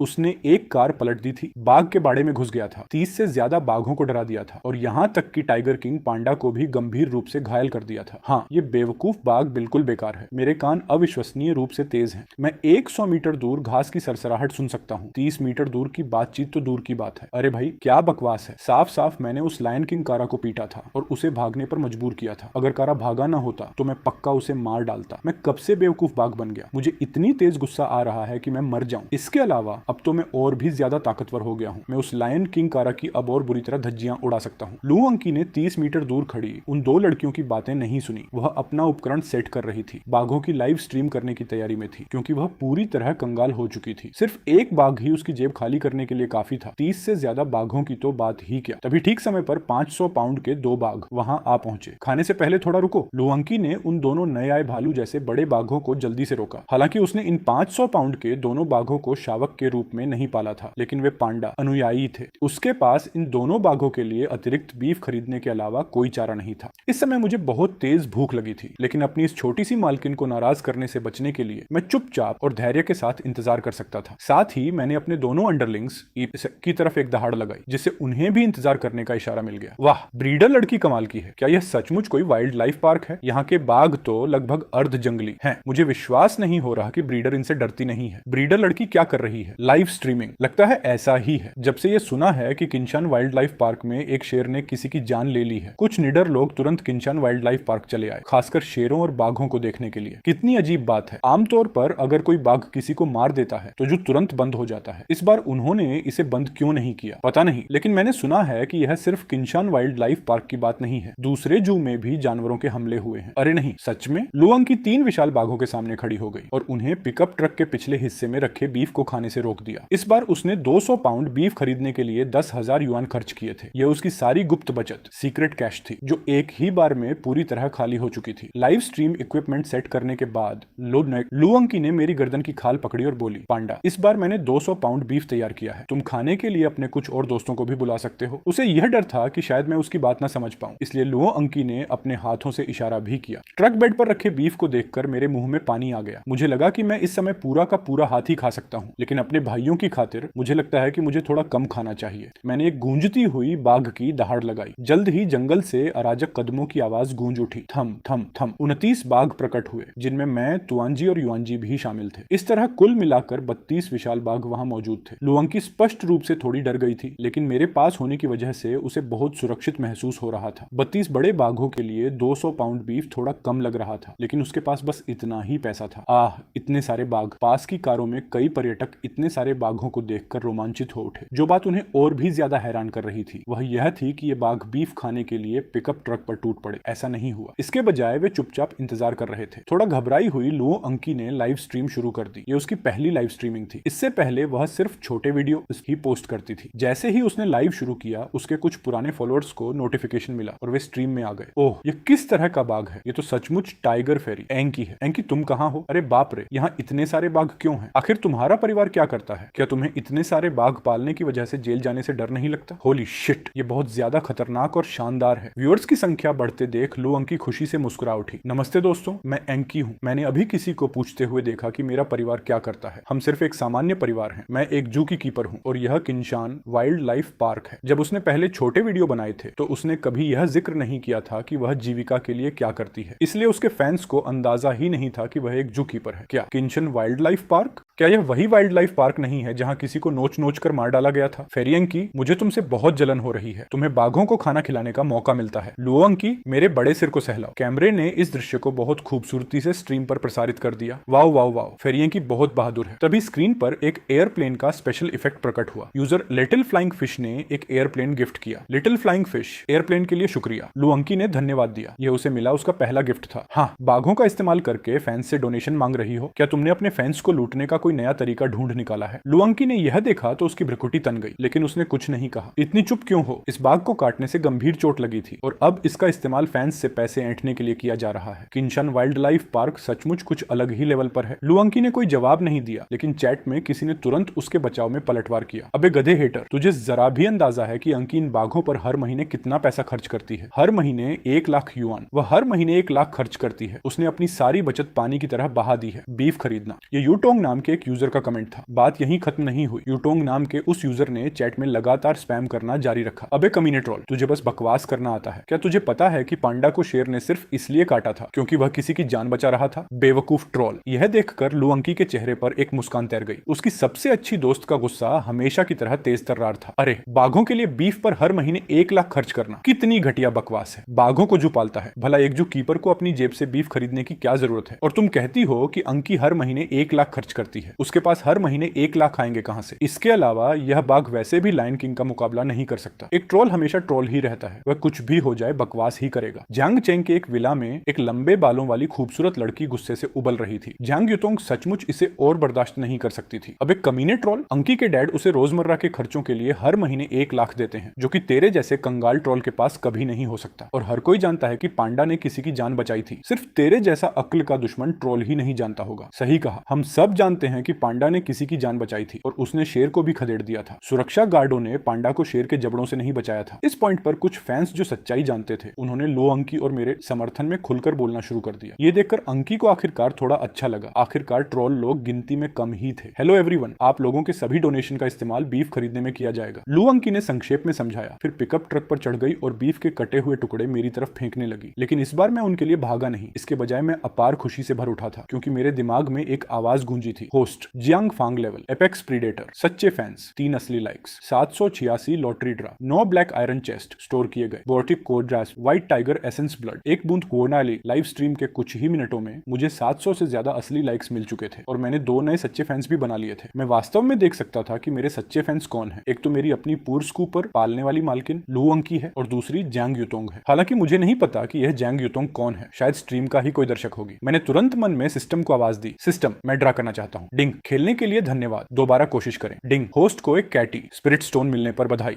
इन सबको एक साथ ड्रा करो। डिंग होस्ट को 3 कैटी स्पिरिट स्टोन, एक वर्मिलियन फ्रूट ईगी, एक गुयुअन पिल और एक कैटी ब्लैक आयरन स्टोन मिलने पर बधाई। आइटम स्टोर कर लिए गए हैं, इन्हें कभी भी निकाला जा सकता है। सिस्टम का जवाब सुनकर मैं खुशी से झूम उठा। मुझे वाकई 3 कैटी स्पिरिट स्टोन और एक वर्मिलियन फ्रूट मिल गया था। जहां तक ब्लैक आयरन स्टोन और गुयुअन पिल का सवाल है, वे भी पक्का बढ़िया चीजें ही होंगी। क्या बात है पांडा, तुम अपना मांस क्यों नहीं खा रहे हो? पिकअप ट्रक से लुअंकी ने आवाज लगाई। उसे डर था कि कहीं मुझे कोई अंदरूनी गंभीर चोट तो नहीं लग गई है जिसे डॉक्टर ने पहले न देखा हो। असल में मैं सिर्फ लॉटरी खेलने में व्यस्त था और लुअंकी द्वारा बीफ परोसे जाने पर मेरा ध्यान नहीं गया था। जब मुझे अपनी भूख का एहसास हुआ तो लुअंकी तुरंत जोर से हंस पड़ी। उसने स्ट्रीम में दर्शकों को समझाया, पांडा बस पहले दूसरे बाघों को खाने दे रहा है। पांडा कितना प्यारा है, मैं सच में पांडा को सहलाना चाहती हूँ। अबे पांडा को सहलाएगी, संभल कर, कहीं पांडा तुझे न सहलाने लगे। दर्शकों के डोनेशन के लिए शुक्रिया अदा करते हुए लुअंकी ने मेरी तरफ मुड़कर 2 पाउंड बीफ का एक टुकड़ा उछाला। मैंने उसे अपने विशाल जबड़े में दबोच लिया और उस 2 पाउंड बीफ को पूरा का पूरा एक ही बार में निगल गया। जैसे ही वह मेरे पेट में पहुंचा, मैं महसूस कर सकता था कि मेरे पेट के एसिड द्वारा बीफ को तेजी से तोड़ा जा रहा था और वह बहुत तेज गति से पच रहा था। मेरी पाचन शक्ति वाकई बहुत खतरनाक थी। मैं अभी भी थोड़ा भूखा हूँ, मैंने मन में पुकारा। गुयुआन पिल निकालो। अगले ही पल मेरे पेट से गर्मजोशी की एक विशाल लहर उठी और मेरे पूरे शरीर में फैल गई। इतनी आरामदायक, मुझे ऐसा लगा कि यह अकेली गुयुआन पिल 5 कैटी स्पिरिट स्टोन के बराबर थी। मेरी ताकत तुरंत आसमान छूने लगी। मैं पहले से ही लगभग 70% पेट भर चुका था। लुअंकी अभी भी लाइव स्ट्रीमिंग कर रही थी। तभी उसने देखा कि स्ट्रीम में व्यूअर्स की संख्या तेजी से बढ़ रही है। लुअंकी के व्यूअर्स की संख्या में भारी उछाल आते देख मैं भी बेहद रोमांचित था। भले ही मेरे सच्चे फैंस ज्यादा नहीं बढ़े थे, लेकिन मेरे असली लाइक्स जल्दी ही 1000 के आंकड़े को पार कर गए। क्या सिस्टम को तब भी पता चल जाता है जब लुअंकी की स्ट्रीम में लोग मुझे लाइक करते हैं? सम्मानित होस्ट, यह सिस्टम इनविनेबल लक सिस्टम है। जो कोई भी होस्ट की तारीफ करता है उसे सिस्टम महसूस कर सकता है। यह सुझाव दिया जाता है कि होस्ट लक हासिल करने के लिए इन लोगों के साथ बार बार बातचीत करे। बार बार बातचीत करूं? मेरे बड़े सिर पर मानो काली धारियां उभर आईं। अगर मैं जाकर इन लोगों से बातचीत करने लगूं तो क्या मैं उन्हें आधे से ज्यादा डरा नहीं दूंगा? ये सिस्टम सचमुच में कुछ गड़बड़ लग रहा है। खैर, जैसे ही मैंने अपनी असली लाइक्स को तेजी से बढ़ते देखा, मैं खुशी से झूम उठा और हंसे बिना नहीं रह सका। हा हा हा। डिंग, दूसरों के साथ बातचीत करने के लिए होस्ट को बधाई। अच्छा काम जारी रखें। मैं सन्न रह गया। मुझे वाकई 1 दर्जन से ज्यादा सच्चे फैंस मिल गए। और रुको, क्या सिस्टम सिर्फ बधाई देगा? मेरा इनाम कहां है? डिंग, होस्ट को 10 black iron chest lottery draw मिले हैं। इन्हें एक ब्रॉन्ज चेस्ट लॉटरी ड्रा के लिए एक्सचेंज किया जा सकता है। क्या तुम ऐसा कर सकते हो? क्या इसके बाद silver chest, gold chest, diamond chest, starlight chest या किंग चेस्ट जैसी चीजें भी हैं? सम्मानित होस्ट, कृपया अपने जीवन के महत्वपूर्ण पड़ावों में देरी से बचने के लिए कम वीडियो गेम खेलें। गोल्ड चेस्ट के बाद पर्पल गोल्ड चेस्ट है। जहां तक डायमंड चेस्ट और स्टारलाइट चेस्ट की बात है, डायमंड्स की कोई कीमत नहीं होती, वे कोयले जैसे ही होते हैं। अगर होस्ट सचमुच डायमंड्स पसंद करता है तो सिस्टम होस्ट के लिए पूरी पृथ्वी के बराबर डायमंड्स एक्सचेंज कर सकता है। मैंने अजीब सी हंसी हंसते हुए कहा, नहीं नहीं, रहने दो, मुझे अब डायमंड्स नहीं चाहिए। बिजिगोल पोजिखाडी समझ गया। कृपया अच्छा काम जारी रखें होस्ट, और बड़ी संख्या में सच्चे फैंस इकट्ठा करें। पैनल को देखकर मैं अपनी हंसी रोक नहीं पाया। होली शिट, वो शैतानी मुस्कान। इस बाघ का आईक्यू सचमुच बहुत हाई है। पांडा, हमें एक और मुस्कान दिखाओ और मैं तुम्हें एक रॉकेट भेजूंगा। मैंने इसके लिए अपनी मेहनत की कमाई बचाई थी। तभी लुअंकी की स्ट्रीम एक बार फिर स्पेशल इफेक्ट से भर गई। रॉकेट चारों तरफ उड़ रहे थे। सम्मान के तौर पर मैं पहले 20 रॉकेट गिरा रहा हूँ। होली शिट, प्रिंसिपल वांग यहाँ हैं और आते ही 20 रॉकेट गिरा दिए। अरे नहीं, ये बहुत कंजूसी है। 20 रॉकेट, डैम, मैं 1 साल में भी इतने पैसे नहीं बचा सकता। लुअंकी ने भी इसे देखा और वह कहे बिना नहीं रह सकी। 20 रॉकेट के लिए प्रिंसिपल वांग का शुक्रिया। अगर प्रिंसिपल वांग कभी किंशन वाइल्ड लाइफ पार्क आते हैं तो मैं पक्का पांडा से आपका धन्यवाद करवाऊंगी। हाँ हाँ, फेरी अंकी, तुम बहुत शातिर हो। पांडा से प्रिंसिपल वांग का धन्यवाद करवाओगी तो क्या इससे प्रिंसिपल वांग डर के मारे अपने पैंट में पेशाब नहीं कर देंगे? हाँ हाँ हाँ। ठीक उसी समय स्क्रीन पर फिर से रॉकेट इफेक्ट्स छा गए। होली शिट, एक और 20 रॉकेट। प्रिंसिपल वांग से यही उम्मीद थी, तभी तो इतनी हॉट हसीनाएं उनके पीछे पड़ी रहती हैं। अगर मैं लड़की होता तो मैं पक्का प्रिंसिपल वांग के पीछे भागता। लुअंकी आखिर एक प्रतिष्ठित परिवार से थी, इसलिए वह स्वाभाविक रूप से इन गिफ्ट से डरी नहीं थी। रॉकेट के लिए शुक्रिया प्रिंसिपल वांग। जब समय मिले तो शिनशिन वाइल्ड लाइफ पार्क आइएगा। पांडा, आओ, प्रिंसिपल वांग को रॉकेट के लिए धन्यवाद दो, तुम्हें बीफ मिलने वाला है। लुअंकी ने मेरे बड़े सिर को सहलाया और पुकारा। लुअंकी की बात सुनकर मैं दहाड़े बिना नहीं रह सका। उसी समय मैंने अपने अंडरविंग्स को भी साथ में दहाड़ने का आदेश दिया। एक पल के लिए पूरी स्ट्रीम बाघों की दहाड़ की आवाज से गूंज उठी। ये बाघ कितने आज्ञाकारी हैं। मैं सच में इनके बड़े सिर को सहलाना चाहता हूँ। ये बहुत गजब है। मुझे किंशान वाइल्ड लाइफ पार्क जरूर जाना चाहिए। मैं भी जाना चाहता हूँ। एक ही पल में स्क्रीन किंशान वाइल्ड लाइफ पार्क जाने के कमेंट्स से भर गई। जब लुअंकी ने व्यूअर्स की संख्या देखी तो वह खुद भी थोड़ी हैरान रह गई। ये संख्या वास्तव में 80,000 को पार कर चुकी थी। ये उसकी पहली लाइव स्ट्रीमिंग थी और पहले ही दिन इतने सारे लोग आ चुके थे। गिफ्ट्स की कीमत भी 5 लाख से ऊपर पहुंच चुकी थी। बेशक अधिकांश गिफ्ट्स प्रिंसिपल वोंग की तरफ से थे। बाकी गिफ्ट्स की कीमत 20,000 से कम थी, लेकिन फिर भी यह बहुत ज्यादा डरावनी रकम थी। क्या पांडा का पेट भर गया है? मैं अपना सिर हिलाने वाला नहीं था। अगर मैंने सचमुच सिर हिला दिया तो क्या मुझे घसीट कर रिसर्च के लिए कांटा चीरा नहीं जाएगा? इसलिए मैंने बस सांकेतिक रूप से एक दहाड़ लगा दी, जिससे यह पता चले कि मेरा पेट भर गया है। चलो अच्छा है, लुअंकी ने स्ट्रीम में दर्शकों से कहा। ठीक है दोस्तों, आज की स्ट्रीम के लिए बस इतना ही। कल मिलते हैं। अरे नहीं, मत जाओ फेरी अंकी, मैं अभी भी पांडा को देखना चाहता हूँ। इसे बंद मत करो। हालांकि लुओ अंकी ने बेरहमी से स्ट्रीम बंद कर दी। अच्छी तरह आराम करना पांडा, मैं कल तुमसे मिलने फिर आऊंगी। मैंने एक धीमी दहाड़ दी। लुओ अंकी ने मेरे बड़े सिर को सहलाया और जाने से पहले 10 मिनट तक वहीं रुकी रही। जहां तक मेरी बात है, मैं अपने अंडरविंग्स को लेकर जंगल की तरफ बढ़ गया। इस बार इतनी पॉपुलैरिटी हासिल करने के बाद मैं लॉटरी खेलने के लिए पूरी तरह तैयार था। सिस्टम, मैं एक ब्रॉन्ज चेस्ट एक्सचेंज करना चाहता हूँ। ड्रा करो। डिंग, खेलने के लिए धन्यवाद। मैं अवाक रह गया। 10 ब्लैक आयरन चेस्ट बस ऐसे ही गायब हो गए। सिस्टम, क्या तुमने उन्हें जानबूझकर हड़प लिया? सम्मानित होस्ट, चेस्ट का लेवल जितना हाई होगा, खाली हाथ लौटने की संभावना उतनी ही ज्यादा होगी। तो फिर तुमने मुझे यह बात पहले क्यों नहीं बताई? सम्मानित होस्ट, आपने कभी पूछा ही नहीं। सिस्टम का जवाब सुनकर मैं गुस्से से उबल पड़ा। तब फिर से ड्रा करो। ब्लैक आयरन चेस्ट से 10 बार ड्रा करने पर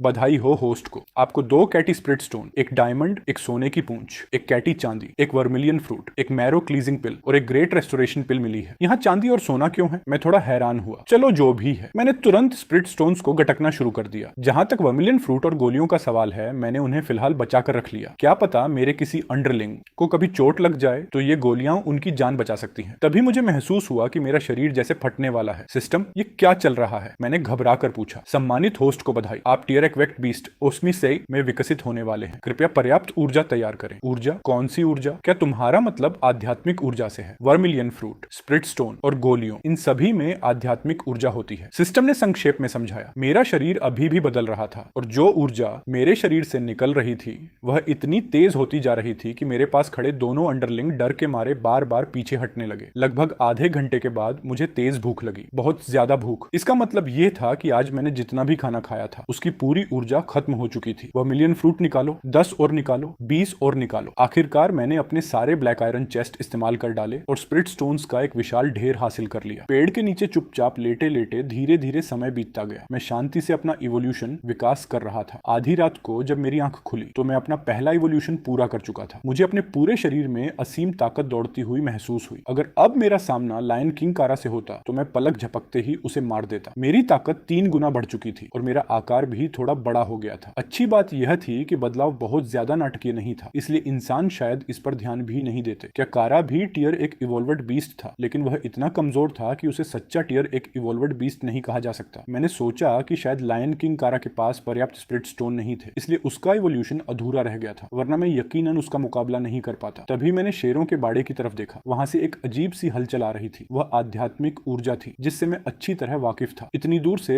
आध्यात्मिक ऊर्जा का यहाँ तक बहकर आना, क्या वहाँ कोई खजाना है? मुझे चलकर देखना चाहिए। ये सोचते ही मैंने शेरों के बाड़े की तरफ दौड़ लगा दी। बाघ का बाड़ा बहुत बड़ा था और शेरों के बाड़े से अभी भी कई किलोमीटर दूर था। जैसे जैसे मैं शेरों के बाड़े के करीब पहुंचता गया, आध्यात्मिक ऊर्जा उतनी ही घनी होती गई। दहाड़ दहाड़ दहाड़, दहाड़ों की लहरें गूंज उठी। बाड़े में मौजूद कई शेर अचानक भड़क उठे और अपने ही पुराने साथियों पर गुस्से से दहाड़ने लगे। अचानक पूरा किंशान वाइल्ड लाइफ पार्क अराजकता की चपेट में आ गया। न सिर्फ जानवर चौंक गए थे, बल्कि ड्यूटी पर मौजूद सुरक्षा गार्ड और पार्क में रहने वाले कर्मचारी भी डर गए थे। लिनबिंग, लिनबिंग, लाइन पर आओ, कृपया जवाब दो। ओवर। वॉकी टॉकी पर एक आवाज ने जवाब दिया। Copy that. जल्दी से शेरों के बाड़े में जाओ और देखो क्या चल रहा है। अपनी सुरक्षा का ध्यान रखना, समझे? अभी उधर ही जा रहा हूँ। सुरक्षा ग्रिड से लैस एक पेट्रोल कार शेरों के बाड़े की तरफ बढ़ी। बाघों का बाड़ा और शेरों का बाड़ा आपस में सटे हुए थे और उनके बीच 6 मीटर ऊंची चेन लिंक बाड़ फेंस थी। आमतौर पर न तो शेर और न ही बाघ इस बाड़ को पार कर सकते थे, लेकिन दिन में लायन किंग कारा ने इसके ऊपर से छलांग लगाई थी। मैं भी बाड़ के ऊपर से कूदने की तैयारी कर रहा था। ये बाड़ मेरे लिए लगभग न के बराबर थी। इवोल्यूशन के बाद तो दूर की बात है, इवोल्यूशन से पहले भी मैं इस बाड़ को आसानी से पार कर सकता था। तभी जैसे ही मैं बाड़ के पास पहुंचा, एक पेट्रोल कार अचानक आ गई। लोहे के गेट खुले और पेट्रोल कार शेरों के बाड़े के अंदर चली गई। ये देखकर मैंने बाड़ पर चढ़ने की जहमत नहीं उठाई। मैंने बस अपने शरीर को नीचे झुकाया और पेट्रोल कार के पीछे पीछे शेरों के बाड़े के अंदर घुस गया। इसके बाद मैं तेजी से साइड की एक पहाड़ी की तरफ दौड़ पड़ा। मैं देखना चाहता था कि शेरों का यह झुंड आखिर क्या कर रहा है। बाघों के बाड़े में कुल मिलाकर मेरे समेत 32 वयस्क बाघ थे, लेकिन शेरों के बाड़े में 70 से 80 शेर थे। शेरों की संख्या बाघों से बहुत ज्यादा थी। इस समय शेरों के बाड़े में घुसकर अगर मैं गिर जाता तो यह बहुत खतरनाक साबित हो सकता था। भले ही मैं एक इवॉल्वर्ड बीस्ट बन चुका था और स्वाभाविक रूप से शेरों के झुंड से नहीं डरता था, लेकिन अगर कोई पेट्रोलमैन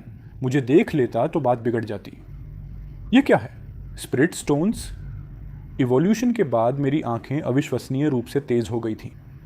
मैं सैकड़ों मीटर दूर की चीजों को भी साफ साफ देख सकता था। अंधेरी रात में कीचड़ से ढके कुछ काले पत्थर पड़े थे और कई असाधारण नर शेर उनके लिए आपस में लड़ रहे थे, किनारे पर खड़े होकर गुस्से से दहाड़ रहे थे। क्या लायन किंग कारा सिर्फ उन पत्थरों को खाकर ज्यादा ताकतवर बना था? मैंने अनुमान लगाया कि ये नर शेर आपस में इसलिए लड़ रहे थे क्योंकि लायन किंग कारा जा चुका था और कोई नया नेता न होने की वजह से ये असाधारण नर शेर खुद को रोक नहीं पाए और स्प्रिटस्टोन जैसे दिखने वाले इन खजानों के लिए लड़ने लगे थे। मैं चुपचाप किनारे पर इंतजार करने लगा। चूंकि पेट्रोल कार आ चुकी थी इसलिए कोई कदम उठाना ठीक नहीं था। मैं इंसानों के शेरों के बाड़े से बाहर जाने का इंतजार करूंगा और फिर हमला करके सारे खजाने हथिया लूंगा। मेरे पंजे आम शेरों के पंजों से कहीं ज्यादा उपयोगी थे। पेट्रोल कार के अंदर लिन बिंग शेरों के झुंड को आपस में लड़ते हुए देख रहा था और उसके मन में एक अजीब सा डर पैदा हो रहा था। दिन में नर शेर कारा ने उस पर जो दबाव डाला था वह बहुत ज्यादा था। वह इस भावना से पीछा नहीं छुड़ा पा रहा था कि ये नर शेर भी कारा जितने ही डरावने थे। जियांग हुआन, क्या तुम्हें लगता है कि हमें जाकर देखना चाहिए? लिन बिंग ने अपने साथ आए सहकर्मी से पूछा। हालांकि जियांग हुआन काफी निडर था। उसने अपनी छाती पर हाथ थपथपाते हुए कहा, बिंग चिंता मत करो, वैसे भी हमारी कार रीइंफोर्स्ड है, इसमें प्रोटेक्टिव ग्रिल लगी है, इसलिए यह पूरी तरह सुरक्षित है। ठीक है फिर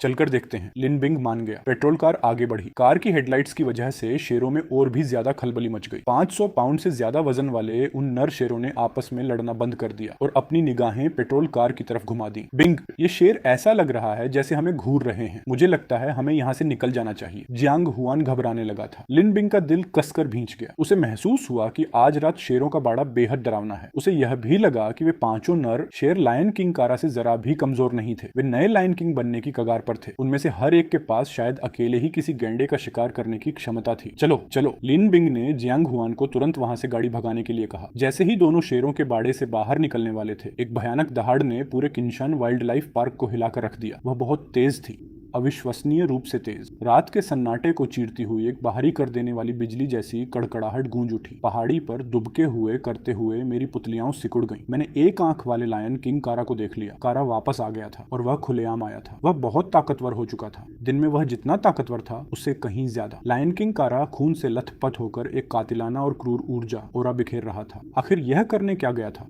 मेरे दिल में एक अशुभ पूर्वाभास जागा। कारा, तुम सच में मौत को दावत दे रहे हो? जब तुम वापस आ ही गए हो तो अपनी जान यहीं छोड़ जाओ। लायन किंग कारा शेरों के बाड़े के अंदर प्रकट हुआ और पीतल के घंटों जैसी बड़ी आंखों से पेट्रोल कार को घूरने लगा।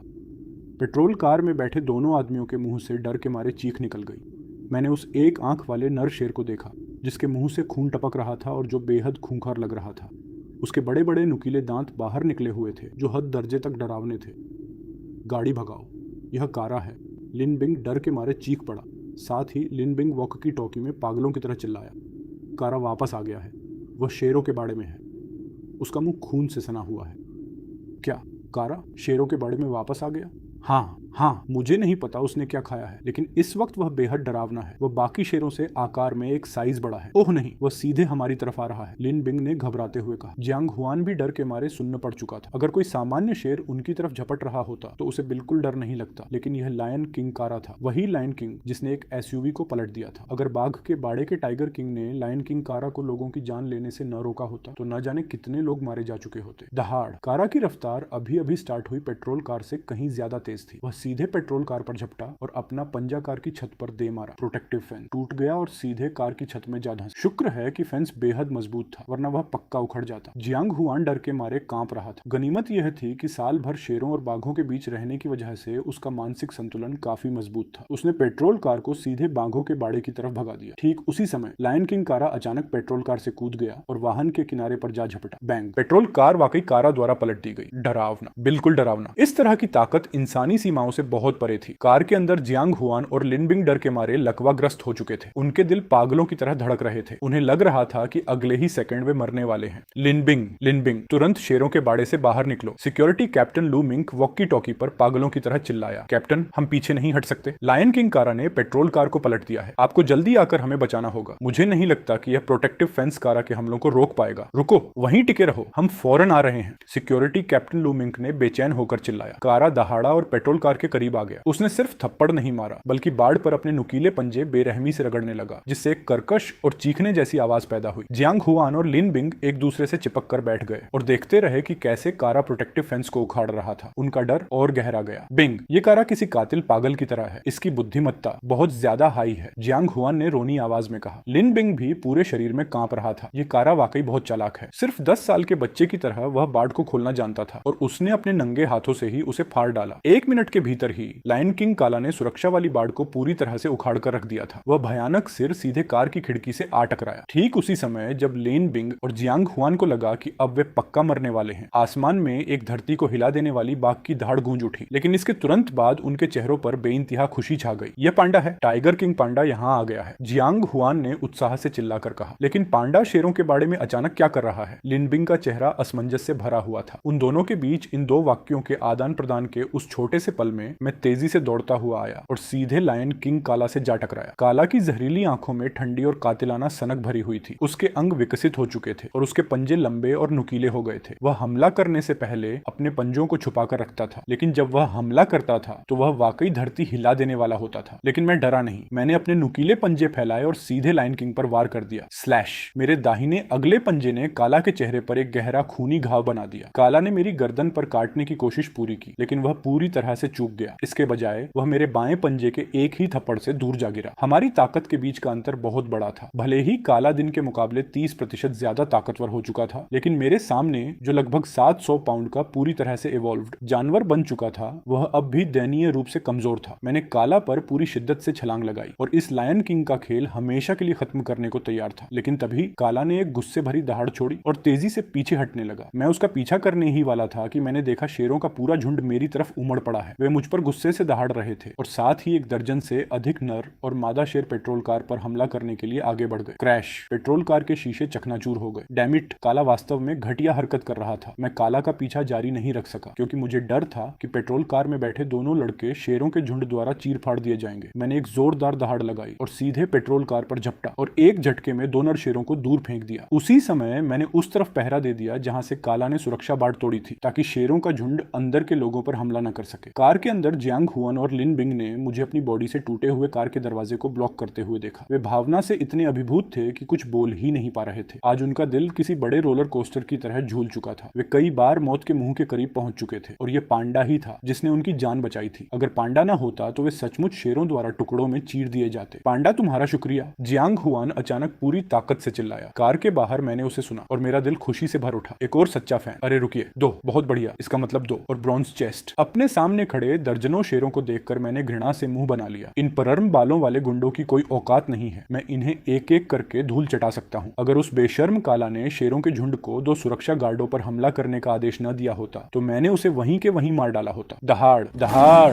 दहाड़! 1 दर्जन से अधिक नर और 60 से ज्यादा मादा शेर मुझ पर गुस्से से दहाड़ रहे थे, लेकिन एक की भी मुझ पर छलांग लगाने की हिम्मत नहीं हुई। मैंने उन पर जो दबाव बनाया था वह बहुत ज्यादा भारी था। इनमें से कोई भी शेर मेरा एक भी वार झेलने के काबिल नहीं था। कार में बैठे दोनों लोगों ने मुझे शेरों की बाहरी कर देने वाली दहाड़ से पूरी तरह बेअसर खड़े देखा, तो वे अपनी तारीफ करने से खुद को रोक नहीं पाए। पांडा कितना जबरदस्त है! पांडा कमाल का है। वह काला पांडा के सामने बिल्कुल किसी कीड़े जैसा है। अगर हम रास्ते में न होते तो पांडा अब तक पक्का काला को मार चुका होता। लिन बिंग ने विस्मय में आह भरकर कहा। साथ ही उसने वॉकी टॉकी के जरिए कैप्टन लू मिंग को हुई हर घटना की रिपोर्ट दे दी। भले ही वे इस वक्त काफी दर्द में थे और उनकी रीढ़ की हड्डी में चोट लग गई थी, लेकिन उनका घबराया हुआ दिल आखिरकार शांत हो गया था। पांडा के यहाँ होने से उनकी जान अब खतरे में नहीं थी। 10 मिनट से भी कम समय में कई बड़ी गाड़ियां वहां आ गईं। उनकी हाई बीम हेडलाइट्स ने शेरों के बाड़े को दिन की तरह रोशन कर दिया। लीड पेट्रोल कार की पैसेंजर सीट पर बैठे लू मिंग ने एक डरावना नजारा देखा। दर्जनों शेर एक पलटी हुई पेट्रोल कार को घेरे हुए थे और कार के एक तरफ एक विशाल रंग बिरंगा बाघ बैठा हुआ था। उसका आकार वाकई बहुत बड़ा था। वहां सिर्फ बैठे होने पर भी वह लगभग 2 मीटर लंबा लग रहा था। डरावना! उन्हें कभी उम्मीद नहीं थी कि पांडा इतना समझदार होगा। जो शेरों से बचाव करना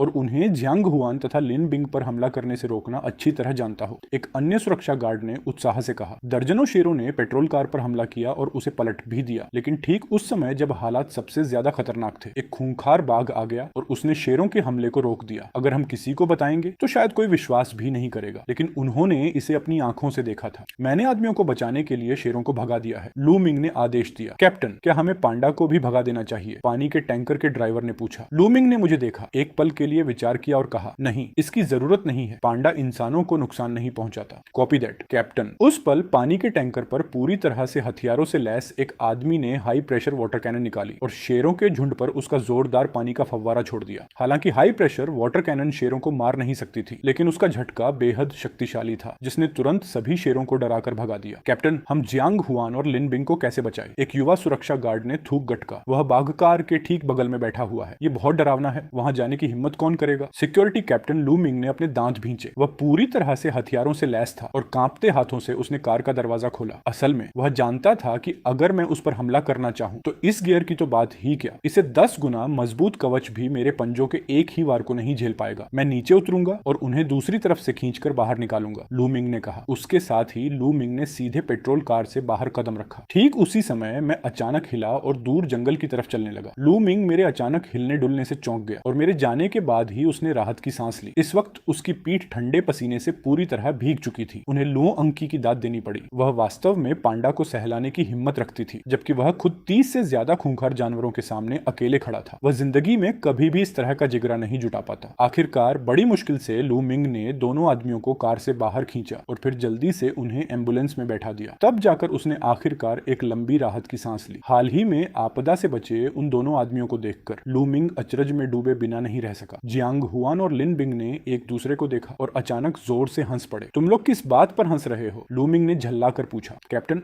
आपने सच्ची निराशा और उम्मीद को एक साथ नहीं देखा है। आज हमने जो झेला है वह जिंदगी भर डींगे हाँकने के लिए काफी है। तो फिर तुम्हें छोटी लू का शुक्रिया अदा करना चाहिए। अगर उसने पांडा को इतना मिलनसार और खूंखार न पाला होता तो तुम किसी भी बात की डींगे हाँकने लायक नहीं बचते। अगर पांडा न होता तो वे अब तक तुम्हारी हड्डियां भी नहीं ढूंढ पाते। लू मिंग ने हंसते हुए उन्हें डांटा। सही कहा, सही कहा, सही कहा। हमें निश्चित रूप से मिस लो का धन्यवाद करना चाहिए। दोनों ने बार बार सिर हिलाया। ठीक है, तुम दोनों कुछ दिनों की छुट्टी ले लो। आज रात जो हुआ उसकी रिपोर्ट मैं उच्च अधिकारियों को दे दूंगा। हो सकता है वे जांच के लिए किसी को भेजें। उन्हें बस सच बता देना, समझे? समझे कैप्टन। वैसे पांडा कहाँ गया? वह जू से बाहर तो नहीं भागा? नहीं, वह बाघ के बाड़े की दिशा में गया है। चलो ठीक है। लू मिंग अपने मन में अच्छी तरह जानता था कि पांडा की छलांग लगाने की क्षमता के साथ वह जू की तार की बाड़ों को आसानी से पार कर सकता था। जब तक वह बाहर जाना चाहता वह आसानी से बाघ के बाड़े से भाग सकता था, बिल्कुल वैसे ही जैसे लायन किंग काला भागा था। लगता है उसे मैनेजमेंट से बात करनी होगी और शोलो से भी बात करनी ही होगी, वरना अगर पांडा सचमुच भाग गया तो न जाने कितने लोगों को वह डर के मारे मौत के घाट उतार देता। पलटी हुई कार को छोड़कर बाकी सभी गाड़ियां शेरों के बाड़े से बाहर निकल गईं। पहाड़ी पर इंतजार करते हुए मैंने लू मिंग और अन्य लोगों को जाते हुए देखा और फिर मैं तेजी से छोटी पहाड़ी से नीचे कूदा और उस जगह की तरफ दौड़ पड़ा जहां वह स्नैक प्रकट हुआ था। मुझे यह देखना था कि क्या वह वाकई कोई स्नैक था। अगर वह था तो वह मेरा था। मेरे अचानक लौटने की वजह से जो शेर अभी भी इलाके में मंडरा रहे थे वे बार बार डर कर पीछे हट गए। मैंने उन पर कोई ध्यान नहीं दिया और सीधे अपने पंजों से गड्ढे को खोदना शुरू कर दिया। क्लिंक, मेरे पंजे किसी बेहद सख्त चीज से जा टकराए। मैंने सही एंगल खोजा और जोर लगाकर 2 मीटर की गहराई से एक पत्थर को बाहर खींच लिया। यह पत्थर 100 पाउंड से कम वजनी नहीं था। यह भला क्या है? क्या यह कोई स्नैक है? मैंने खुद से असमंजस में पूछा। सम्मानित होस्ट, क्या आप इस खजाने का मूल्यांकन करने के लिए 3 ब्रॉन्ज चेस्ट ड्रॉ चांसेस का उपयोग करना चाहते हैं? डैम इट, इसके लिए 3 ब्रॉन्ज चेस्ट ड्रॉ चांस लगेंगे। मूल्यांकन पूरा हुआ। इस पत्थर को इन्वेंट्री में स्टोर करें। सम्मानित होस्ट, इस पत्थर को इन्वेंट्री में स्टोर करने पर 5 ब्रॉन्ज चेस्ट ड्रॉ चांसेस खर्च होंगे। क्या स्टोरेज के साथ आगे बढ़ें? यह सुनकर मुझे खून की उल्टी जैसी महसूस हुई। हर चीज के लिए ड्रॉ चांस क्यों लगते हैं? मैं इसे खुद उठाकर बाग के बाड़े में ले जाऊंगा। ठीक है, मुझे पूरा यकीन था कि यही वह स्नैक है, वरना लायन किंग काला अचानक क्यों इवॉल्व होता। मैं इसे स्टोर नहीं करूंगा, खुद उठाकर ले जाऊंगा। मैंने लगभग 100 पाउंड के उस पत्थर को दबोचा और बाघ के बाड़े की तरफ चल पड़ा। यह देखकर कि मैं खजाने को ले जाने वाला हूँ शेर पागल हो गए, लेकिन वे मुझसे इतने डरे हुए थे कि एक पल के लिए वे बस मेरे चारों ओर चक्कर काटते हुए दहाड़ते रहे। दफा हो जाओ बेवकूफों के झुंड। मैंने एक लंबी बाहरी कर देने वाली दहाड़ छोड़ी। अगर तुमने दोबारा मुझे घेरा तो मैं तुम में से एक एक को मौत के घाट उतार दूंगा। इसके अलावा मैंने केवल सबसे बड़ा स्नैक ही तो लिया था। क्या छोटे वाले अभी भी वहीं नहीं थे? मेरी बाघ की दहाड़ विशाल तरंगों के रूप में एक ही पल में चारों तरफ फैल गई। शेरों के झुंड को जान बचाकर भगाने के बाद कचरे के ढेर जैसे दिखने वाले एक झुंड ने जब यह देखा तो मेरे गोल मटोल बाघ वाले चेहरे पर एक शानदार मुस्कान फैल गई। इसके बाद अपने 100 पाउंड के शिकार को उठाकर मैं तेजी से बाघ के बाड़े की ओर दौड़ पड़ा। उसी समय लियाओ आंकी, जो अभी अभी उठी थी, को अचानक सुरक्षा कप्तान लियू मिम का फोन आया। कप्तान लू, आप कह रहे हैं कि पांगड़ा कल शेर के बाड़े में घुस गया था और उसने 2 सुरक्षा गार्डों की जान बचाई? आंकी पूरी तरह से सन्न रह गई थी। ये अविश्वसनीय है। हाँ शियाओ लो, अगर पांगड़ा ना होता तो जियांग हुआन और लिन बिन मर चुके होते। शेर राजा काला वहां आ गया था और वह बेहद खतरनाक था। मैं तुम्हें यह बात गुप्त रूप से बता रहा हूँ। कल शेर राजा काला के जबड़ों में कम से कम 5 लोग मारे गए थे। उनके शरीर पूरी तरह से कुचल दिए गए थे। इस बारे में किसी और को मत बताना, लूमिंग ने फोन पर फुसफुसाते हुए कहा। यह बात बाहर नहीं जानी चाहिए, वरना इससे भारी अफरा तफरी मच जाएगी। क्या इतनी गंभीर बात सचमुच हो गई? लुआ की दहशत में आ गई। हाँ शियाओ लुओ, तुम्हें सावधान रहने की जरूरत है। वह शेर राजा काला बेहद बदलाखोर है। तो क्या पांगड़ा खतरे में नहीं है? लुआ की तुरंत मेरी सुरक्षा को लेकर चिंतित हो गई। फोन के दूसरी ओर सुरक्षा कप्तान लूमिंग फीकी हंसी हंसे। पांगड़ा खतरे में कैसे हो सकता है? वह भयानक शेर राजा काला, अगर उसने बेशर्मी से शेरों के झुंड को 2 सुरक्षा गार्डों पर हमला करने के लिए न बुलाया होता तो पांगड़ा उसे बहुत पहले ही मार चुका होता। चिंता मत करो शियाओ लुओ, पांगड़ा बिल्कुल ठीक रहेगा। वह शेर राजा काला पांगड़ा के आसपास भी नहीं ठहरता। बस ये सुनिश्चित करो कि तुम खुद सावधान रहो। तुम लुओ परिवार से हो, इसलिए मुझे यकीन है कि हाल ही में हो रही अजीब चीजों के बारे में तुम थोड़ा बहुत जानती हो, है ना? हाँ, मेरे पिता ने मुझे बताया था। लुआ आंकी का जन्म अमीर लुओ परिवार में हुआ था, इसलिए स्वाभाविक रूप से वह जानती थी कि पिछले 2 महीनों में कुछ असामान्य घटनाएं हुई थीं। इस दुनिया में एक खास तरह की गैस का उभार हुआ था और विशेषज्ञों ने पहले ही इस पर शोध करके इसका नाम स्पिरिचुअल एनर्जी रखा था। आध्यात्मिक ऊर्जा वास्तव में जानवरों को विकसित इवोल्व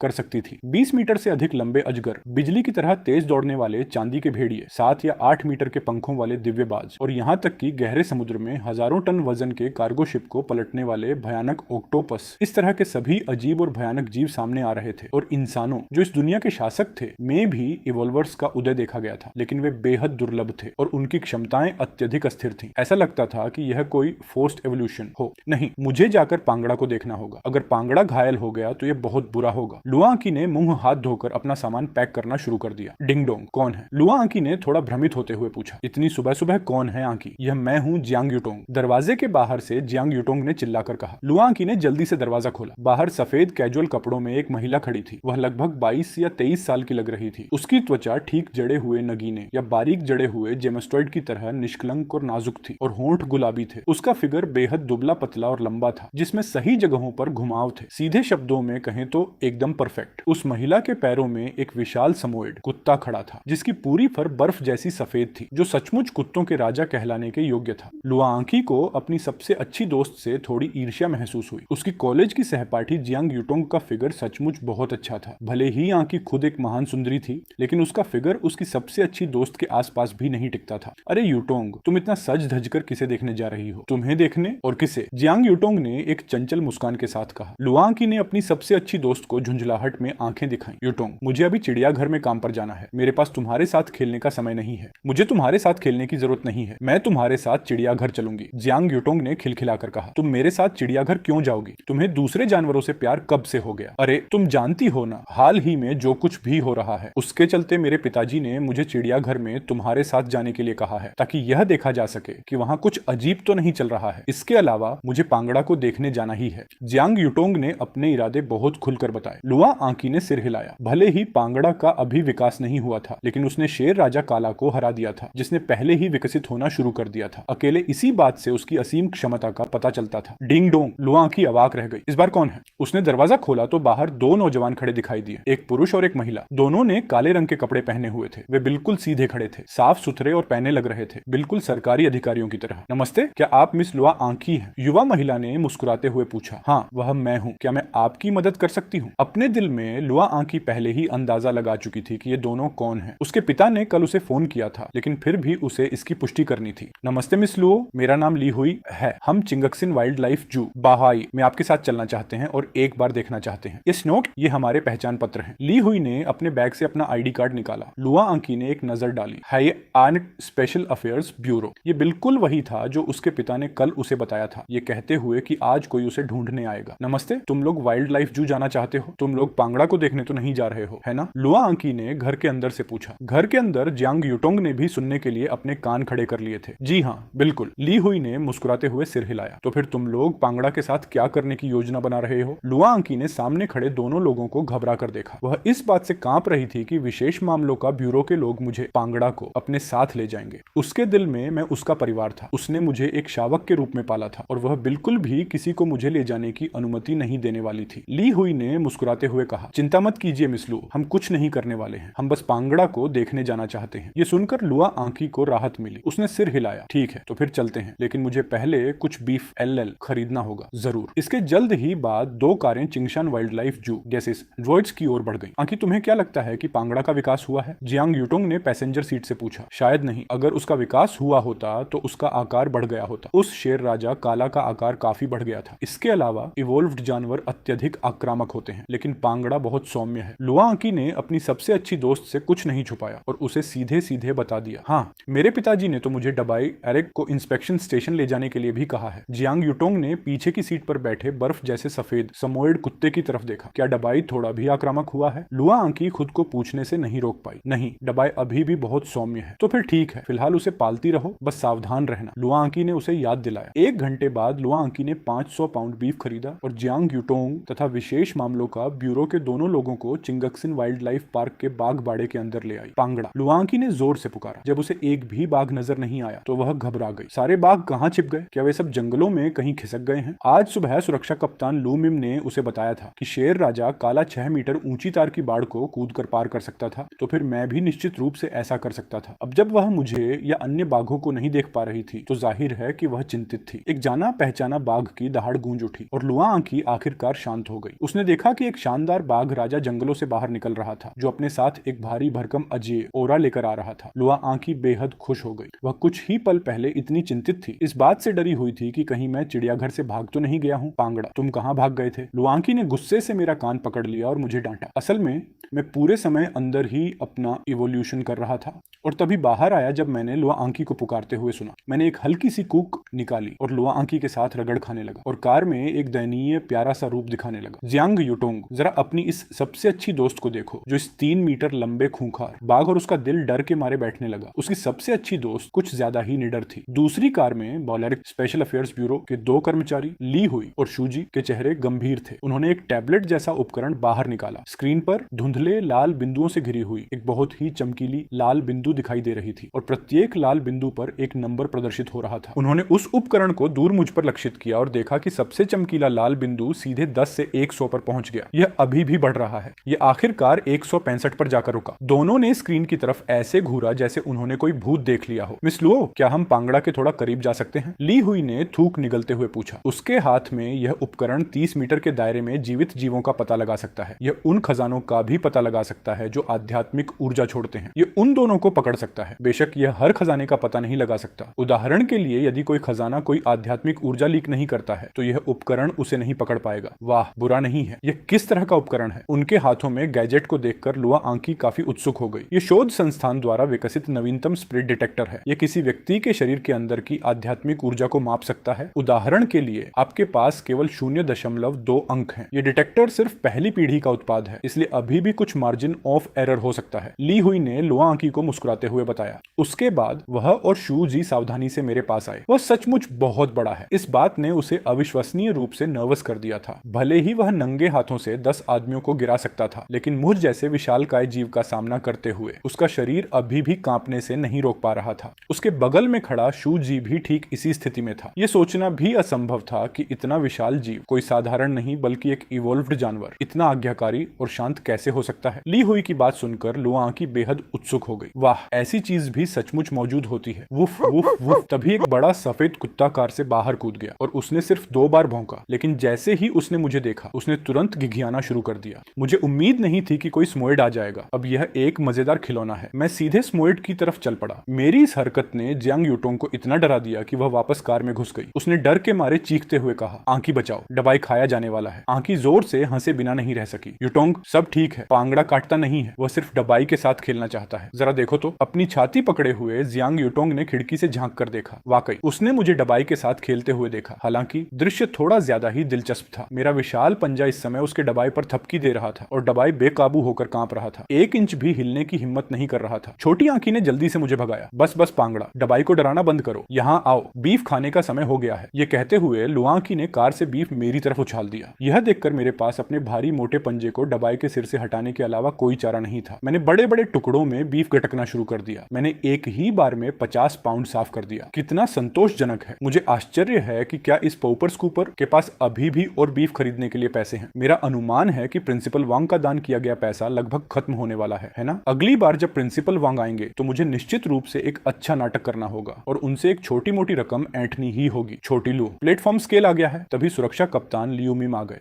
वे एक भारी भरकम प्लेटफॉर्म स्केल लेकर आए थे। लुआ आंकी ने खुशी से अपने सहकर्मी को धन्यवाद दिया। उसने अपना लाइव स्ट्रीम चालू किया और अपने दर्शकों से चिल्लाकर कहा, अरे सब लोग, आज हम पांगड़ा का वजन करने वाले हैं और देखने वाले हैं कि वह कितना भारी है। शानदार, पहली बार किसी बाघ का वजन होते देख रहा हूँ। मुझे शर्त है कि पांगड़ा लगभग 550 पाउंड का होगा। तो फिर मैं 600 पाउंड का अनुमान लगाता हूँ। वह 600 पाउंड का कैसे हो सकता है? यहाँ तक कि लायन किंग भी 600 पाउंड का नहीं है। लायन किंग कुछ नहीं है। बिल्कुल सही, पांगड़ा सबसे मजबूत है। हाँ, लायन किंग ने पहले ही पांगड़ा को काटकर घायल कर दिया है और तुम अभी भी कहते हो कि पांगड़ा सबसे मजबूत है। ये एक बेकार बाघ और एक बेवकूफ बिल्ली जैसा ज्यादा है। शेर इन बड़े हुए कुत्तों से कहीं ज्यादा मजबूत है। कसम से यह एक टाइगर स्ट्रीम है। लायन फैनबॉयज यहाँ से दफा हो जाओ। स्क्रीन तुरंत रंग बिरंगी गालियों से भर गई। लुआ आंकी को थोड़ी लाचारी महसूस हुई। जब भी वह स्ट्रीमिंग शुरू करती थी, ये दोनों गुट तुरंत बहस करना शुरू कर देते थे। एक पक्ष का दावा होता था कि शेर मजबूत है तो दूसरा पक्ष दावा करता था कि बाघ मजबूत है। हमेशा वर्चस्व के लिए लड़ते रहते थे। सब लोग ध्यान दें। आइए देखें कि वजन के मामले में पांगड़ा अन्य बाघों की तुलना में कैसा है। लुआ आंकी ने मुस्कुराते हुए कहा, त्वांजी तुम पहले जाओ। त्वांजी ने मुझे भ्रमित होकर देखा। उसे कोई अंदाजा नहीं था कि क्या चल रहा है। मैंने तुरंत अपने छोटे भाई को थपकी दी। पोपर स्कूपर तुम्हें अपना वजन मापने के लिए कह रहा है, समझ गए? मैं भी यह देखना चाहता था कि तवांजी कितना भारी है। तवांजी ने कल रात काफी आध्यात्मिक ऊर्जा की थी। उसने व्यावहारिक रूप से उस 100 पाउंड के पत्थर की पूरी परत खुरच दी थी। एक बार जब तवांजी समझ गया कि मेरा क्या मतलब है तो वह तुरंत फुर्ती से तराजू की तरफ चल पड़ा। पवित्र कैट, क्या पांगड़ा वाकई इतना समझदार है? उसने असल में तवांजी को अपना वजन कराने का आदेश दिया। पांगड़ा बहुत प्यारा है। मैं सच में उसे गले लगाना चाहता हूँ। बहुत बुरा है कि सभी उड़ानें स्थगित हैं, वरना मैं सीधे जियांगसू प्रांत पांगड़ा को देखने उड़ जाता।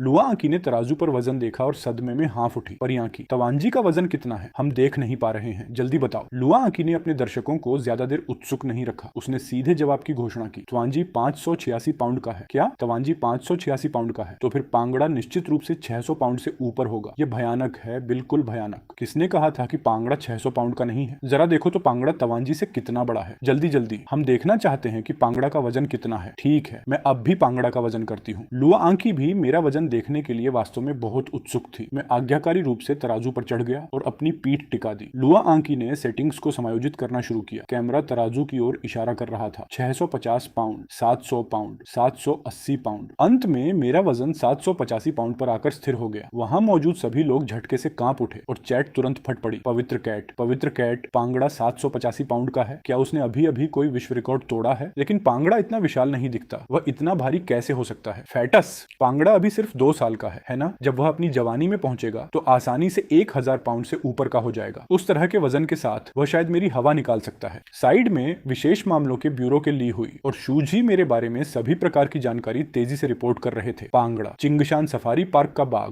उम्र 2 वर्ष, वजन 785 पाउंड, आध्यात्मिक ऊर्जा स्तर 212, इंसानों के प्रति मैत्रीपूर्ण, वर्तमान में कोई खतरा नहीं है। दोनों ने तुरंत मेरा डेटा सबमिट कर दिया। लुआ आंकी ने मेरे कान खींचे, अविश्वास से मुझे देखते हुए बोली, पांगड़ा तुम इतने कैसे बदल गए? भले ही बहुत से लोग जानते थे कि आध्यात्मिक ऊर्जा दुनिया में वापस आ गई है और खबरें अजीबोगरीब जानवरों के देखे जाने से भरी हुई थी। जब तक सरकार ने आधिकारिक तौर पर म्यूटेशन की घोषणा नहीं की थी, वह अपनी स्ट्रीम पर बकवास नहीं उगल सकती थी। Woof woof woof. जैसे ही मैं अपने वजन के बारे में डींगे हाँक रहा था, वह समोएड अचानक पास के जंगलों की तरफ भागा। डबाए, जियांग यूटोंग चिल्लाई। अपने प्यारे कुत्ते के बारे में चिंतित होकर वह उसके पीछे पीछे जंगलों में दौड़ पड़ी। जियांग यूटोंग का इस तरह दौड़ना लुआ आंकी की जान निकाल देने के लिए काफी था। वहां 29 बाघ थे और वे मेरी तरह दोस्ताना नहीं थे। यूटोंग मत दौड़ो। लुआ आंकी ने जल्दी से उसका पीछा किया। मेरे पास उनके पीछे जाने के अलावा कोई चारा नहीं था। ये मूर्ख इंसान गंभीरता से लापरवाही से इधर उधर दौड़ रहे हैं, सिर्फ एक कुत्ते के लिए। ये वास्तव में मुझे सिरदर्द देता है। वह समोएड इतना बेवकूफ क्यों है? वह जंगल बाघों से भरा हुआ है। एक गलत चाल और वे सब टाइगर चाउ बन जाएंगे। चिंता मत करो, पांगड़ा के साथ वह पूरी तरह से ठीक होगी। मेरे लगभग 800 पाउंड के फ्रेम के वहां खड़े होने पर कौन सा बाघ कोई चाल चलने की हिम्मत करेगा? और इस तरह 4 इंसान और 3 बाघ समोएड के पीछे पीछे चल पड़े। मेरी नजरें अविश्वसनीय रूप से तेज थीं। मैंने स्पष्ट रूप से देखा कि समोएड सीधे उस क्षेत्र की ओर बढ़ रहा था जहां बाघों का झुंड आराम कर रहा था। क्या उस समोएड के सिर पर दरवाजे का पल्ला लग गया है? क्या वह नहीं जानता कि यहाँ कितना खतरनाक है? मैं गारंटी दे सकता हूँ कि तवांजी और युआंजी नहीं काटेंगे, लेकिन मैं यह गारंटी नहीं दे सकता कि बाकी 29 बाघ नहीं काटेंगे। आखिरकार वे 29 अर्ध जंगली बाघ हैं। जब तक मैं मौजूद न हूं, इंसानों पर हमला करने की बहुत बड़ी संभावना है। जहां तक उस समोएड की बात है, वह निश्चित रूप से मृत मांस है। ये सोचते हुए मैंने नेतृत्व किया और बाकी सबसे आगे निकल गया, ठीक यह देखने के लिए कि समोएड बाघों के झुंड पर बेतहाशा भौंक रहा था। उसकी आंखें उस पत्थर पर टिकी हुई थीं और उसकी लार बेकाबू होकर टपक रही थी। पवित्र कैट, इस कुत्ते ने स्प्लिट स्टोन को सूंघ लिया। मुझे थोड़ी हैरानी हुई। एक कुत्ते की नाक वाकई कुछ और ही चीज होती है। ठीक इसके बाद लुआ आंकी, जियांग युटोंग, ली हुई